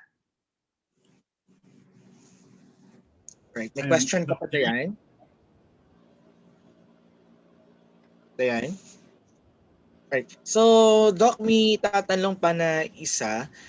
Ask lang po daw, Doc, ano po daw yung underlying parenchymal disease? Okay, sa ultrasound yan. Okay. So, minsan, no, sa pa-ultrasound makikita na parang may sinasabing parenchymal disease. Anong ibig sabihin ba nun? So, sa ultrasound, pag nakakita ng ganun, it may mean na may pagpepeklat ang atay, magaspang. No? So, it may mean, but kasi ang ultrasound kasi is very subjective, depende sa bumabasa. But kung paniniwalaan natin yun, so kung ikaw ay merong underlying liver disease, i-assume natin meron kang hepatitis B. So pag sinabihan ng ultrasound mo that you have an underlying liver parenchymal disease, so ibig sabihin nun baka may pagpepeklat na ang atay mo. So then we need to do other tests to confirm whether pagpepeklat ba yon or baka nabalot lang ng konti ng taba. Kung ikaw ay may hepatitis B at medyo overweight, then that can mean either may pagpepeklat or medyo balot ng taba ang yung part na yon ng atay mo. So, we need to investigate further. But it doesn't... Sorry. Sige. Go ahead, Mark. So, yung sa parenchymal, Doc, would it be a sign for cirrhosis or fibrosis lang po? Okay. So ang cirrhosis kasi sa ultrasound, usually ang mga description would be maliit yung liver, no, small liver, nodular liver, no, ibig sabihin wavy na yung liver, no. So plus may iba kami yung kinita at saka yung sinasabing parenchymal changes, no. So but kung yun lang ang sinabi, normal ang size ng liver, parenchymal changes lang, baka hindi yun madalas ibig sabihin cirrhosis. It may just mean na may pagpepeklat yung atay mo or fibrosis. Alright, Doc. Sige. So, it's clear na. So, hopefully, Dayan, na nakinig ka kasi yun yung second question niya po dapat and na-mute na daw siya ni Ains. Well, Sir Chris, baka may tanong pa kayo dyan. Wait, may nag-chat. Ano yun? Actually, siguro para ma-connect lang, Doc Jade, yung the usual situations ng mga patients na usually tinatanong din sa amin. Let's say, yung a patient goes to a doctor, different doctor, different disease, hindi siya hepatitis. Tapos naresetahan siya ng gamot. So usually ang pinakatanong sa amin is kung safe ba i-take yung gamot. So what do you think na ano ba dapat ang gawin ng patient pag yung para lang ma-affirm yung nila, sige, it's safe naman to take it. So ang assumption natin yung pasyente merong underlying liver disease. Hindi. Yes, correct. So, regardless of the etiology kung hepatitis B and hepatitis C. So, in general naman po, kahit meron kayong ibang sakit sa atay, sabihin na natin, hepatitis B, hepatitis C, or may fatty liver kayo, for as long as the liver is working okay, ibig sabihin wala tayong signs ng liver failure or pagpapalya ng function ng atay. So, a great majority of this medication, kahit nasabihin natin yung kanilang metabolism or pag-metabolize ng katawan natin is through the liver, so hindi naman basta-basta bumibigay ang atay natin. Kasi our liver, so sabi nga natin, it's one of the largest organ and it has one of the highest liver function, reserve ng function when you talk about function. So, kung wala namang signs of liver failure, then I think it's really safe. No? So, kahit na may underlying liver disease.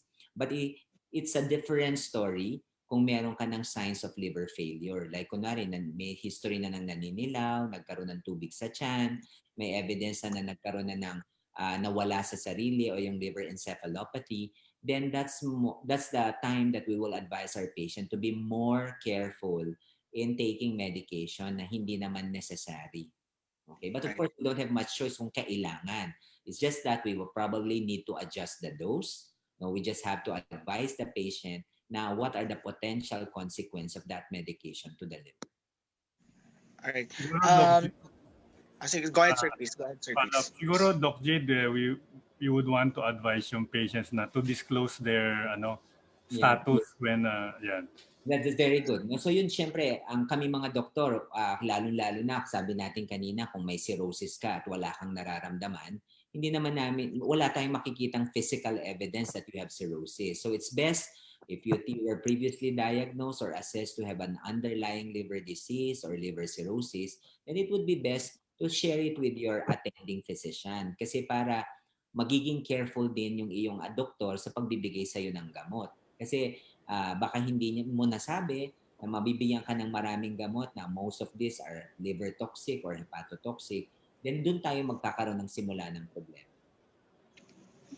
Ayun. Mark, diretsuhin ko lang yung question dito sa sa Zoom. So ito, ayun, common actually yun din sasabihin ko. Sige. Doc, what to advise to patients with NAFLD to prevent developing into liver cirrhosis or liver cancer? Are liver supplements advisable? Okay. So doon muna tayo sa unang tanong. So sabi natin kanina, di ba, ang mga risk factors for non-alcoholic fatty liver disease would be yung pangmataas ng blood sugar mo, lalo-lalo na kung if you're a known diabetic, no, kung ikaw ay mataas ang cholesterol, triglycerides mo, mataas ang blood pressure mo, or overweight ka. So you need to control all those risk factors kasi yun ang magpapa-increase ng risk mo to develop non-alcoholic fatty liver disease o yung fatty liver disease na tinatawag natin. Kasi if you control your risk factors, then malilesen mo yung chance na mamaga yung atay mo or maging inflame yung liver mo para that consequently will decrease your risk to develop liver cirrhosis. Okay? So, doon sa isa naman yung mga sinasabi nating liver supplements. No? So, may mga pag-aaral sa mga liver supplements. Some of them are beneficial. May mga iba, wala namang effect. So, sa akin po, sa non-alcoholic fatty liver disease, if you read guidelines, no, ang number one pa rin pong payo sa mga pasyente natin is lifestyle modification. So, you need to maintain an ideal body weight. No, you need to control your sugar, you need to control your blood pressure, you need to control your cholesterol and triglycerides. No, so basically maintaining a healthy lifestyle is the best management for someone na may risk factor for the development of non-alcoholic fatty liver. Ito pa, isa pa, Doc. Ito, everyday ng katanungan din to. Pwede pa magpa-vaccine ang mga patients na may hepatitis B? Okay. So, siguro para mawala yung confusion about that, ang pagbabakuna, ang purpose po nun is to prevent an infection. Regardless, parang sa COVID, di ba? Magpapabakuna tayo ng COVID kasi ayaw nating mahawaan tayo ng COVID. Ganon din ang hepatitis B vaccine. So, useless magpabakuna kung meron ka ng hepatitis B kasi it will not prevent you from having the disease kasi meron ka na. So, hindi na kailangan magpabakuna pag meron ng hepatitis B. Pero kung ikaw ay wala pang exposure sa hepatitis B at wala ka pang any history of pagbabakuna in the past, then so yun ang mga kandidato or candidates for hepatitis B vaccination. Ayun. Ito, Doc, important question. Paano daw kung madami ka nararamdaman na side effects sa pag-iinom ng tenofovir? Pwede po ba itigil ang pag-inom? Kasi usually, Doc, may ibang patients kasi, di ba, marami tayong may generic, may mga branded. So, minsan iba, pag uminom na itong gamot, so same ng generic name naman sila, although different ang makers. So, nagkakaroon ng, sabi niya, minsan may maasim, may yung mga ganong factors. So, ano ba ang mapapayo natin sa kanila? Okay. So, tawag dito, kailangan natin siguraduhin na yung nararamdaman mo is because of the medication. Lalong-lalo na kung meron kang ibang iniinom na gamot. No? So, although mahirap ma-establish minsan yun whether yung nararamdaman mo is because of a particular medication. So, totoo yun, Sir Chris, no? Marami ako na-encounter na ganyan. So, minsan may tinatawag tayong hiyang. No? One patient may be okay with just this brand, the other one with another brand. So sa akin naman po, kung talagang na-identify na it's because of this medication, sabihin na natin tenofovir and it's because of a particular brand, then we might need to consider starting you on another brand but of the same medication, particularly if it's already working. Kung kunwari, na-establish yun na bumaba na yung dami ng virus mo, nag-normal na yung SGPT mo with that particular brand, then we can actually just shift to another brand of tenofovir which might be more, which you might be able to tolerate better na wala siyang masyadong side effects sa'yo. Or kung kunwari, medyo may budget ng konti, doon ka sa medyo mas mahal na preparation ng antiviral medication na another generic ng another antiviral treatment. So yun yung siguro ibibigay kong advice. Saka Doc, yung regarding yung meds, usual rin, those taking entecavir kasi alam naman natin mas mahal siya, di ba? So if a patient really cannot afford, what would you advise? So again, a very frequent question din sa Ngayon may mga pag-aaral naman na it's safe to just shift immediately to tenofovir from someone with entecavir. So kung medyo nabibigatan na talaga sa gastos, no? So particularly kung matagal ka na at sinasabi naming virologically suppressed ka na, ibig sabihin yung HBV DNA mo undetectable na at yung SGPT or ALT mo is normal na. So pwede ka nang immediately ma-shift lang bigla sa tenofovir kasi these two medication are very potent medication. Mark, may iba ba bang question? I think marami tayong question. Yes. I also got question here from the side. Doc Jade, tanong lang po daw, if kung yung normal range, mataas po yung SGPT result is medyo mataas sa normal range, would liver vitamin be an answer para po ma-lesser yung SGPT? So pag nakakakita kami ng pasyenteng mataas ang SGPT, ang una nating inaalam, ano ba yung sanhi ng pagtaas ng SGPT? So hindi vitamins ang sagot, hindi pagbibigay ng liver supplements ang sagot. Kasi even if sabihin na natin, you give some liver supplements and nag-normalize ang SGPT, if you were not able to establish, hindi natin nalaman kung ano ang sanhi ng pagtaas ng SGPT, pagtanggal mo ng gamot, tataas lang ulit yung SGPT mo. So ang pinakakailangan nating alamin would be, ano ba yung sanhi? Bakit tumaas yung SGPT mo?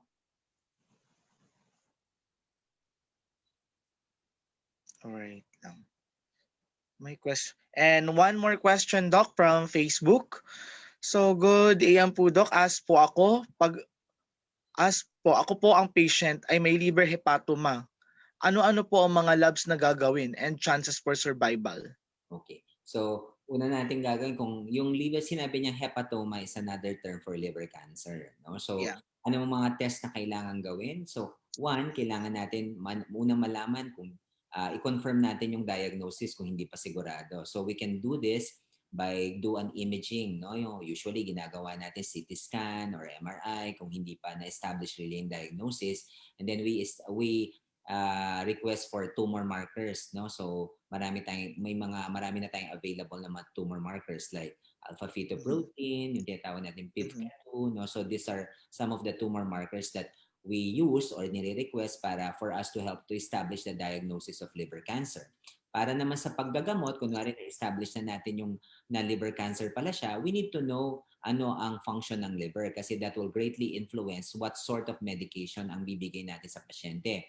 Whether ang pasyente ba ay candidate pa for surgery, ang patient ba candidate for for surgery, for ablative surgery, or gamot na lang, no? So depende sa stage at sa function ng atay.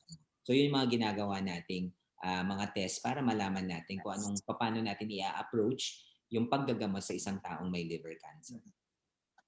Alright, so that would be the last question for Dr. Jade. So for those questions po na hindi po ma-entertain right now, place lang po natin siya dyan and we will answer that later with the help of our doctors at the side. Alright, so at this junction, let's proceed for the awarding of certificate, appreciation certificate to Dr. Jade Ains. Will you do the honor, please? Alright, Yellow Warrior Society of the Philippines, Certificate of Appreciation is awarded and presented to Dr. Jade D. Hamias for being part of our panel of speakers at our Liver Cancer and Viral Hepatitis Awareness and Prevention Month, given on this day, January 29, 2021, signed by our President Patrick Saborit and Vice President Bong Pananes. All right, I'm requesting everyone to please open your camera for our photo op Thank you for the together with invitation Dr. and the J. certificate. Thank you. Eins, please.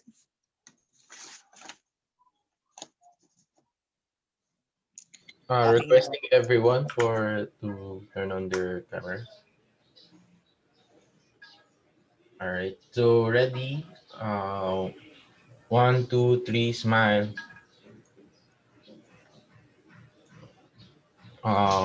One more. One, two, three. Smile. All right. Thank you. All right, there you go. Okay, so from this point, we will proceed to the heads up for the Be Clear clinical trial. Gutom na. All right, Be Clear clinical trial, which will be explained to us by our very own Dr. Madeline Eternity Labio. Doc? Hello, good morning to everyone. Can you hear me and see my screen? Yeah. Hi. Hi, Mark. Hello, Chris. You can hear me naman. Yeah, Yes, loud. loud and clear, Doc.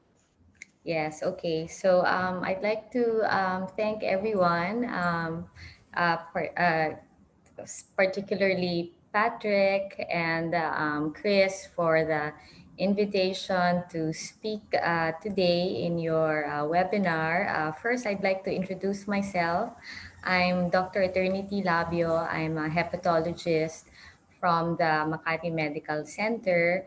And I'm here today to introduce the Be Clear uh, clinical research study for hepatitis B. And first of all, I really appreciate for giving me some airtime today because as I was made aware by Chris and Patrick, there have been several questions from the Facebook chat of Yellow Warriors. So I'm happy to ask some of the questions here. As you know, the Philippines is one of the site para dito sa study for this clinical research study for hepatitis B. So, okay. So, I'm also part of the Hepatology Society of the Philippines. And nilagay ko tong slide na to just to say na matagal na yung partnership ng Hepatology Society of the Philippines from the time that your organization was started. So madaming ways kasi kung paano yung partnership ng dalawang organizations na to. So this is just a little bit of history. The first time, there are many ways how patient groups like yours and doctor organizations like ours can really help each other. No? So I think our first partnership was through the Be Aware campaign. I don't know, Chris, if you still remember this.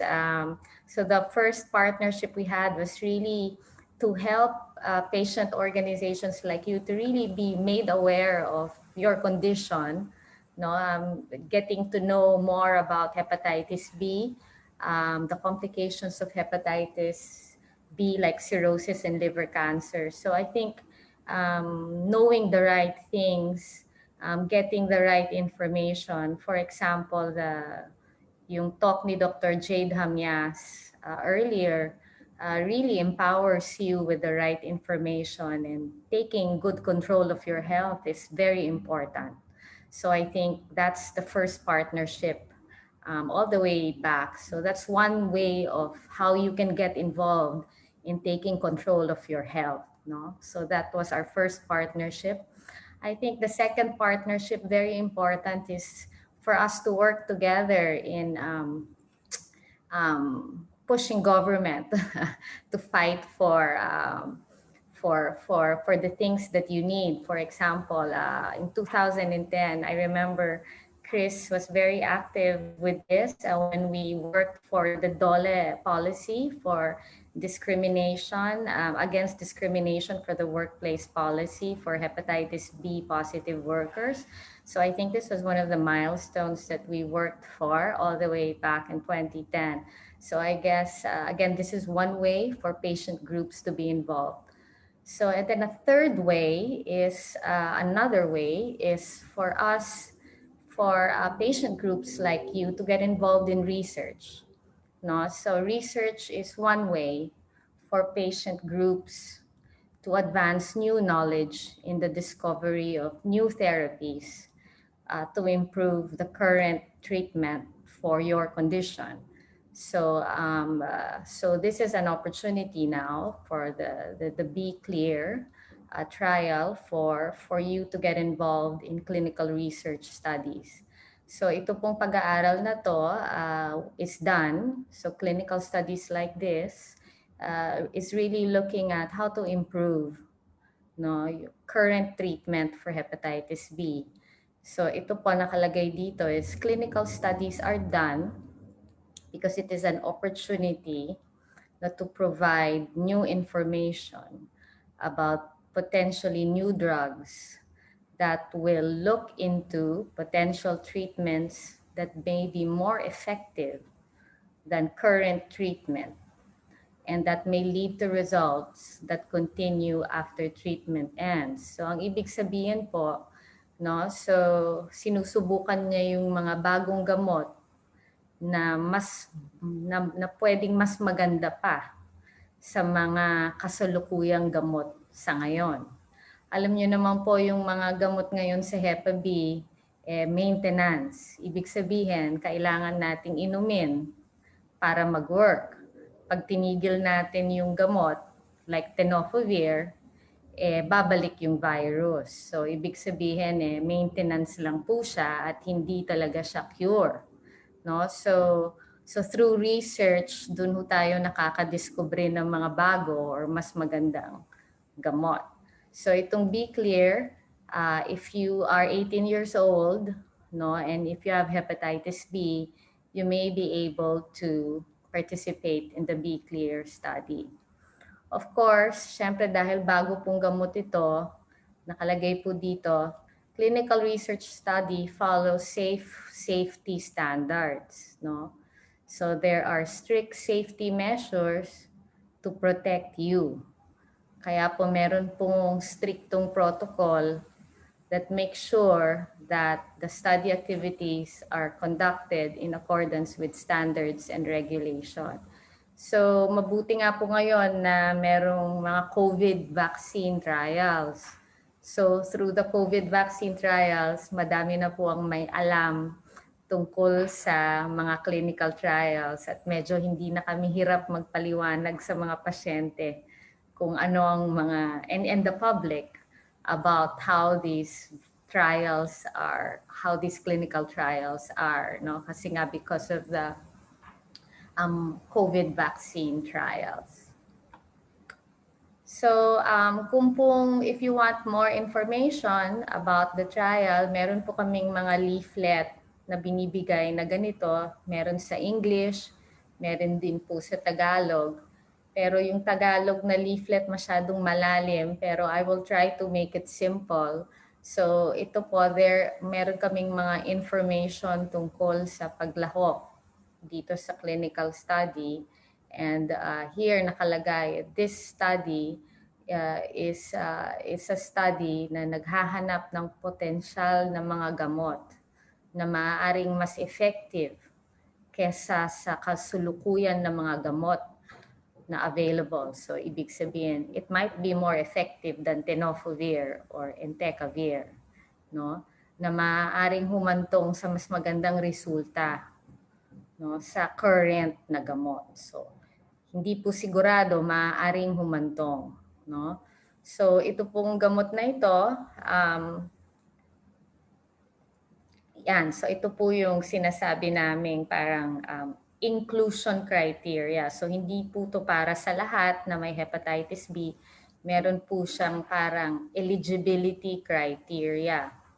So kailangan 18 years old or above, no? Kailangan po merong proof or merong pruweba na alam nyo na may hepatitis B kayo for at least 6 months. So humihingi kami po ng proof, no, na talagang matagal na ninyong alam na may hepatitis B kayo, no? So you have to present proof that you've had it for a long time. No? So meron po kasing dalawang grupo ng pasyente na maaaring sumali. Yung pong on treatment, ibig sabihin yung nakagamot, saka yung walang gamot. I'm sure alam po ninyo na may dalawa pong klase ng mga pasyente na may Hepa B. Yung iba po pinapayuhan ng doktor nila to have medication at yung iba naman sinasabihan na monitoring lamang. No, unfortunately, dahil this is a trial that is going on around the world, no, isa lang po ang Pilipinas ay isa lamang po sa mga bansa that are participating, no. Madami na pong pasyente na include na may gamot. So hindi na po nagre-recruit ng mga pasyente who is on treatment. So sarado na po itong grupo na on treatment. So hindi na po kami nagre-recruit dito sa Pilipinas for patients who are on treatment. Kasi po, sarado na. Ibig sabihin, naunahan na tayo ng mga ibang bansa. No? So we are only recruiting patients who are not receiving treatment or who have stopped treatment for the last 6 months. No? So, ito pong flinash ko dito sa slide na to are just the general treatment criteria. But of course, there are other eligibility criteria that you have to fulfill other than this. No? The study lasts for a little bit more than a year, so 55 weeks, higit kumulang po sa isang taon. Pero yung gamutan po is 6 months, no? Medyo po, since the trial will be in Makati Med, no? So, bibisita po kayo sa Makati Med every week, no? So talagang medyo talagang it requires commitment. So the study treatment period is for 24 weeks. Tapos po may follow-up period po after that. So the study drug is given as an injection, no? So para pong subcutaneous injection po siya, no? So hindi po sa ugat, under the skin, sa balat po, no? So the study drug is given as an injection. It is given to all study participants at some point. So pag sumali kayo, lahat po mabibigyan ng gamot, no? Yun po, how long is the study? The study will be, like I said, higit kumulang po sa isang taon, 55 weeks. No? Nakalagay po dito is meron pong screening visit, no? Kung kayo po is pumasa po kayo sa mga eligibility criteria, meron pong mga blood test, examinin po may physical exam, may interview, meron pong blood and urine test para po malaman kung talaga pong papasa po kayo. Doon nga po sa sinasabing eligibility criteria. Kailangan po kasi talagang healthy, no? Pasado po sa mga blood test. Pagkatapos po yung actual treatment period is you will visit every week, twice a week for the first 2 weeks, and then you will receive the treatment once every week for a total po of 6 months. So kumpara po sa gamutan in real life po, 'di ba? For example, yung tenofovir po lifetime iniinom. Dito po sa study is you will just receive the treatment for 6 months once a week. Tapos po, tigil na po. After po nung 6 months na gamutan na once a week, ifa-follow up po kung ano po ang effect ng gamot sa inyo. And during po these visits, i-examinin po namin kayo, interview. Ito po yung parang schedule of activities, no? So you will have a check-up para pong yung regular consulta nyo sa doktor. Meron pong physical exam, check-up, blood test, urine test, and interview. So yun lang po ang nangyayari every time you visit for the clinical trial. So it will just be really like a consult. But this time, meron pong blood test and urine test each time. And of course, like any clinical trial, lagi pong may mga responsibilities pag magjo-join po kayo. Ang pinaka-importante is this is all voluntary, no? Wala pong pilitan, no? And of course, ang concept po dito is you will be contributing to new knowledge, no? To help find better treatments for chronic hepatitis B. And kung may benefit po sa inyo, hindi po yun 100% sure kung may benefit. Mas maganda po kung may benefit, syempre. Pero po yung side effects, meron pong known side effects itong mga gamot. But nabigay na po ito sa mga ibang pasyente. And of course, meron pong informed consent kung saan nakasulat po lahat doon yung mga dapat ninyong bantayan. And of course, babantayan po talaga kayo ng maigi. And mas bantay sarado pa nga po because you are within a study protocol. And then of course, there are responsibilities po when joining. You have to follow the schedule for the trial, for the study visits. May mga do's and don'ts din po. And if you need more information, of course, I am the principal investigator for this study, and we have a study coordinator. Our numbers are listed here. And if you need more information, because of course this is just a very general general information, we can give you more leaflets. And once you pass the initial screening, in the informed consent, there is of course more information once you decide to join. So I would be happy to answer questions if there are any about the trial. So Mark, Patrick? All right, Doc. Question lang po, if they could still kunwari Doc, nagkaroon ulit ng kumbaga entry for the B trial, kumbaga meron namang slot. Pwede po ba daw sumali yung nakasali na sa ibang study, or it must be purely dapat B trial lang? Yeah. So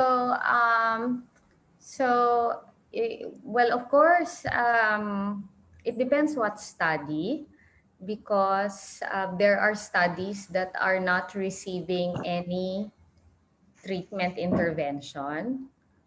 So so for this for this be clear, Doc, so hindi siya pwedeng may intervention ng ibang study, kumbaga? Oo, kasi ang ano lang naman kasi sa hindi pwedeng may nire-receive na dalawang treatment. Yeah.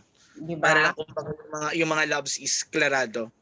Oo, kasi kung may mga trial na may treatment na binibigay, so pag ganon, kailangan mag-choose. Kailangan pumili kung saan nyo gustong sumali. Pero may mga study kasi na wala namang binibigay na gamot.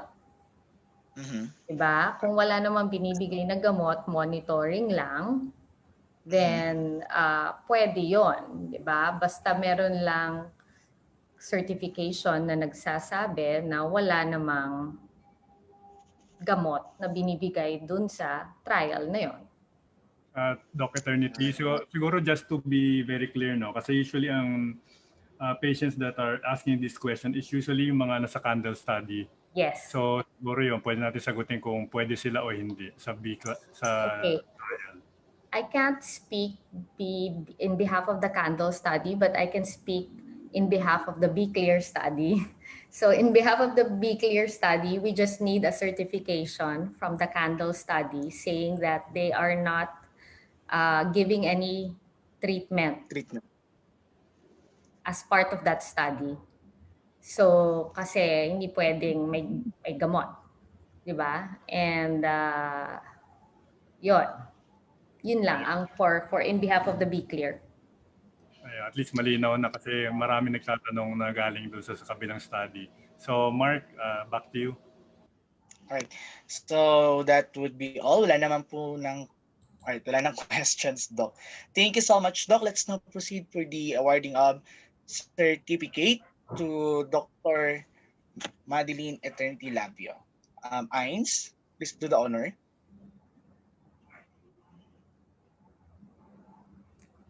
All right.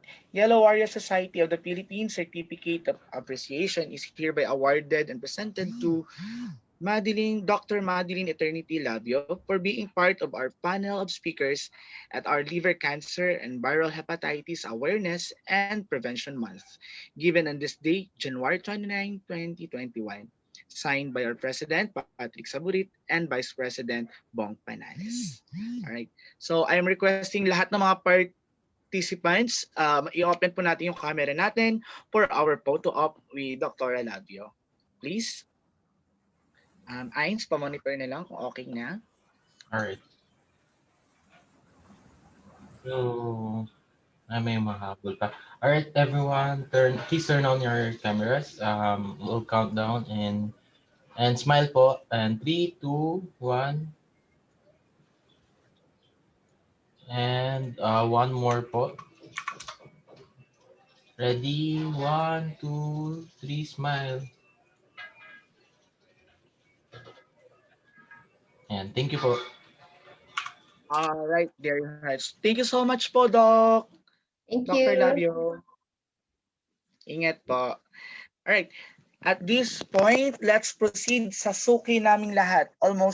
Mostly na YWSP, suki tayo dito. So on our next speaker, it will be Madam Melissa, VP for Sales and Marketing of High Precision. Ma'am Melissa.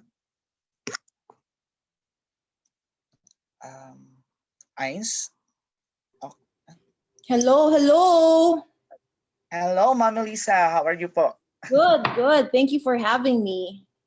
Yeah. So, magandang umaga sa inyong lahat. Ako po si Melissa Lee, VP for Marketing and Sales for High Precision Diagnostics. Natutuwa po akong maging kabahagi ng ating webinar ngayon at nagpapasalamat po ako sa pagpatuloy na partnership ng High Precision at ng Yellow Warrior Society of the Philippines. It is such an honor to work hand in hand with YWSP, a dedicated organization for viral hepatitis, for patients and advocates. Kaya po, as part of our partnership, ang members ng Yellow Warriors will continue to enjoy a 10% discount on all regular blood tests, as well as 5% discount on imaging test. So I'll just share something lang. Can you see my screen? Yes, Doc. Okay. So all the members of Yellow Warriors will be enjoying a 10% discount on all regular blood tests and imaging tests. And actually, we have created a special packages for the members. This is new, so I will be showing our packages. So we created 3 packages po. So the first one is the basic package, which includes the HPV DNA, SGPT, and liver ultrasound for 4,565. So for the second package naman, It's a more comprehensive test. It's more complete, which the total is 5,995. And for the monitoring package, which is package 3, it's 1,280. So this is valid for 1 year. So how can you avail this? You just bring your Yellow Warrior na card with the High Precision logo on it. You just bring it to any High Precision Diagnostics branch except Cebu. Hindi po kasali ang Cebu, but the rest of High Precision, this is valid. We have more than 50 branches nationwide. So to know more about our branches, you may visit our website at hi-precision.com.ph. So to make it more convenient also for patients, no, para hindi sila babalik sa branch to get their results, they can access their results online through our website, and they can also access they can download our app for free, and they can also access the results from there. So it's very convenient. No need to go back to our branch to get your results. So these are all our information. So once again, I think that's my last screen. Once again, thank you for having me today. We at High Precision are here for you, caring for you, and praying for your healing and overall wellness. Once again, I would like to thank the Yellow Warrior Society of the Philippines for doing the things that you do, and know that High Precision will always be here supporting you.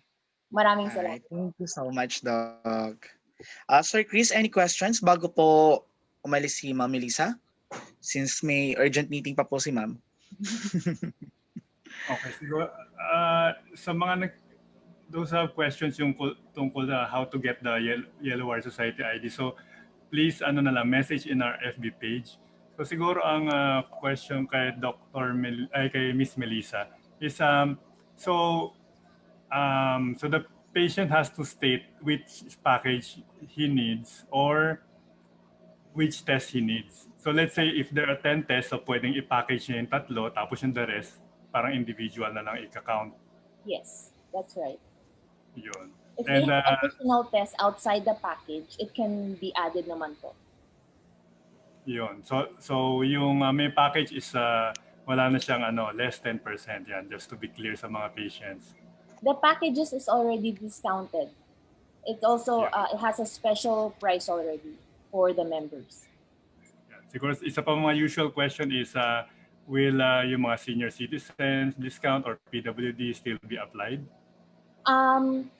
This one kasi once the patient is a senior citizen or a PWD card holder, there's no more discount kasi they will already get a 20% discount, which is higher. So they only have to choose which discount card they want to use. Yes, that's right. So siguro for those branches, let's say nasa Rockwell, alam naman natin, di ba yung price yata sa Rockwell mas expensive or basta it's applicable pa rin doon, less 10.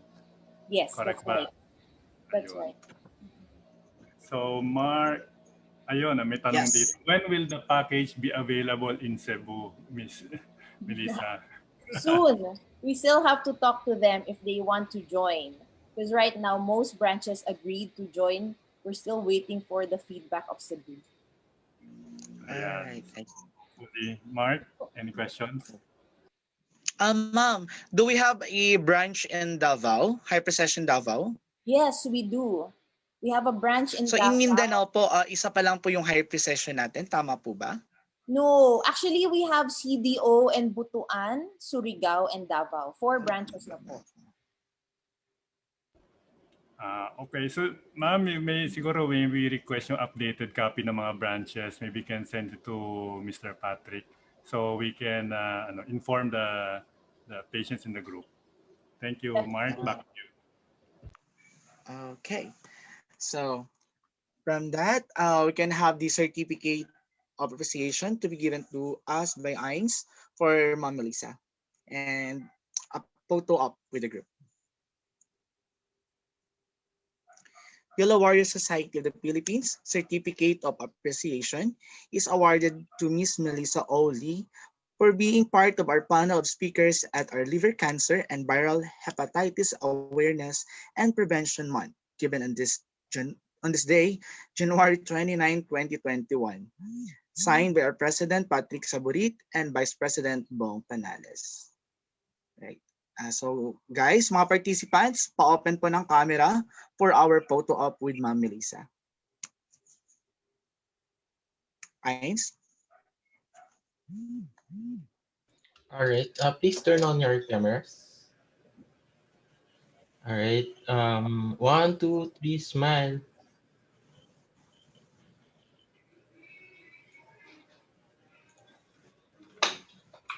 One more po. And 1, 2, 3, smile. All right. Thank you. Thank you. Thank you, everyone. Thank you, Ma'am Melissa. Ingat po and keep safe. Okay. So from this point, we will have the closing remarks of our President, Mr. Patrick Saborit. Press.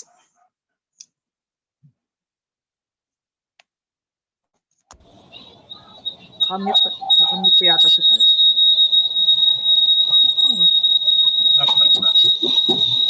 May feedback, Pat.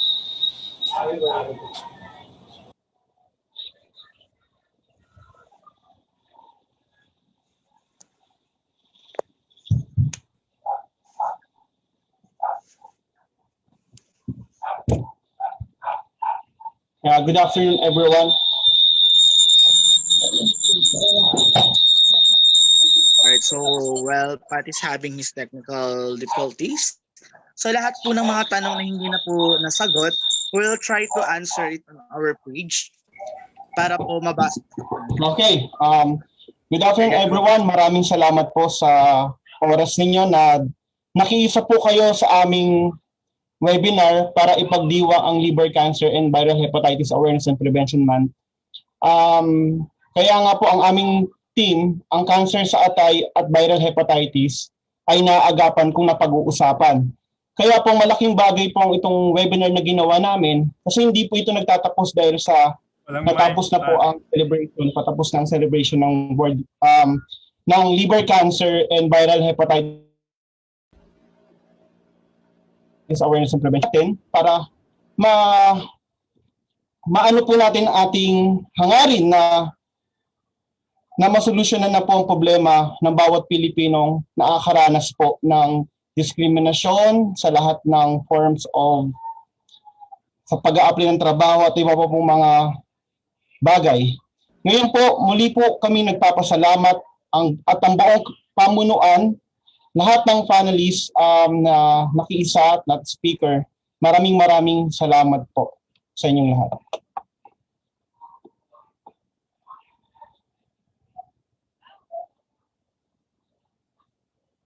Okay na, Mark? Alright, so medyo laggy na yung internet ko, so I will not open my cam. Alright, so at this point, we'll proceed to the announcement of winners for our different contests. Pat, please do the honor.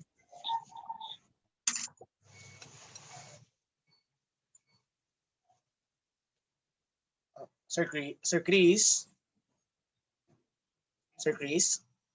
Alright, ayun na. So, yun, si Pat po yung mag-announce po ng winners for our different contests for this webinar.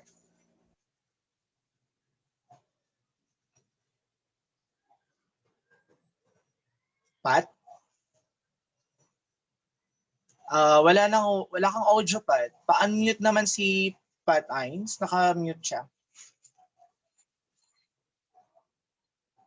Walang boses si Pat. Na-mute niya ata yung sarili niya. Okay. Pat, if you can hear us, Pat, pa-unmute ng mic. Okay na, Mark. Tapos na. Okay. Sige, yan. Hindi ka na namin narinig. Alright. Announcement of the winners. Sino bang may hawak? Wala sa akin. Announcement ng winners for the different contests.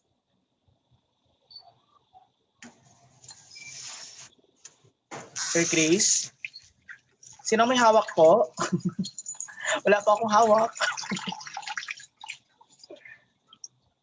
All right. Diane? Diane, could you please do the honor to announce who are the winners?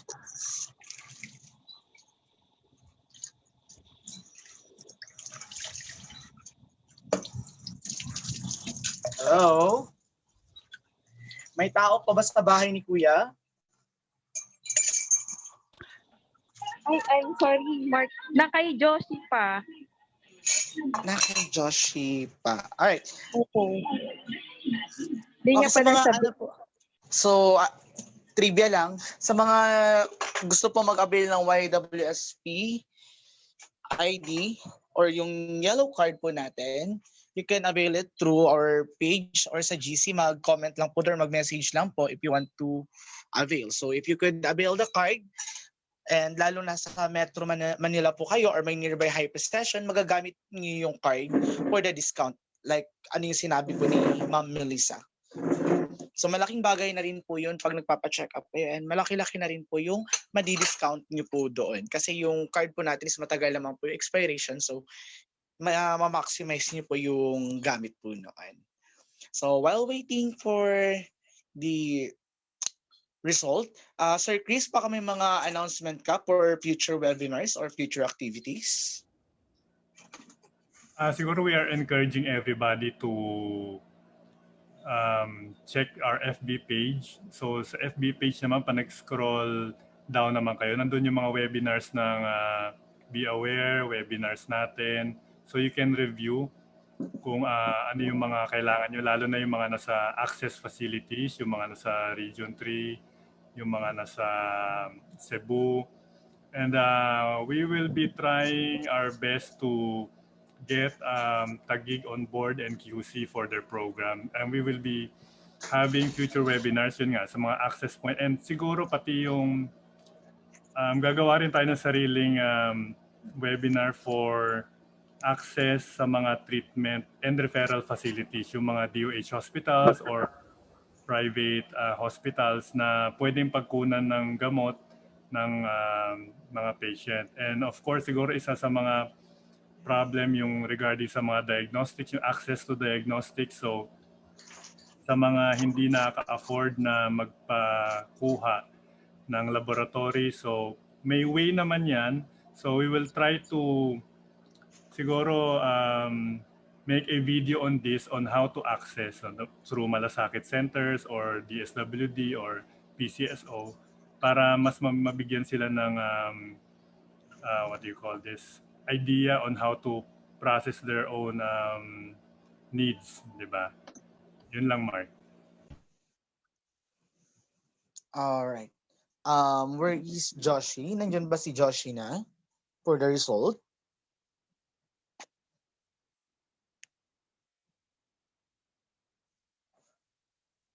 Joshi?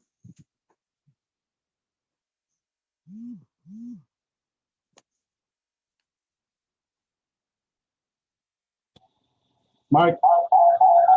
Yes. Yes, hello?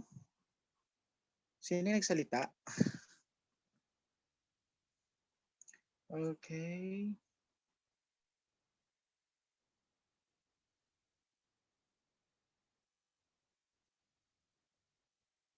Hello? Andiyan na ba si Joshi? Anyone in the group, officers, who could give us the names of the winner? Siguro Mark, na lang, we will just announce it later pag na-consolidate para hindi magkamali.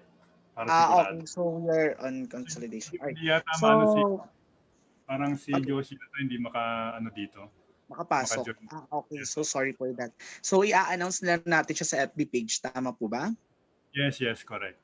All right. Sige. So is there any info before we close the webinar? Na kailapat? Any announcements na i-share bago natin i-close ang webinar?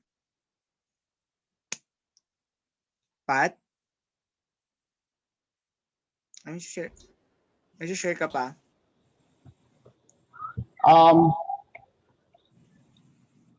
Medyo nagkakaproblema kasi sa aking Technical eh. Nag-echo eh.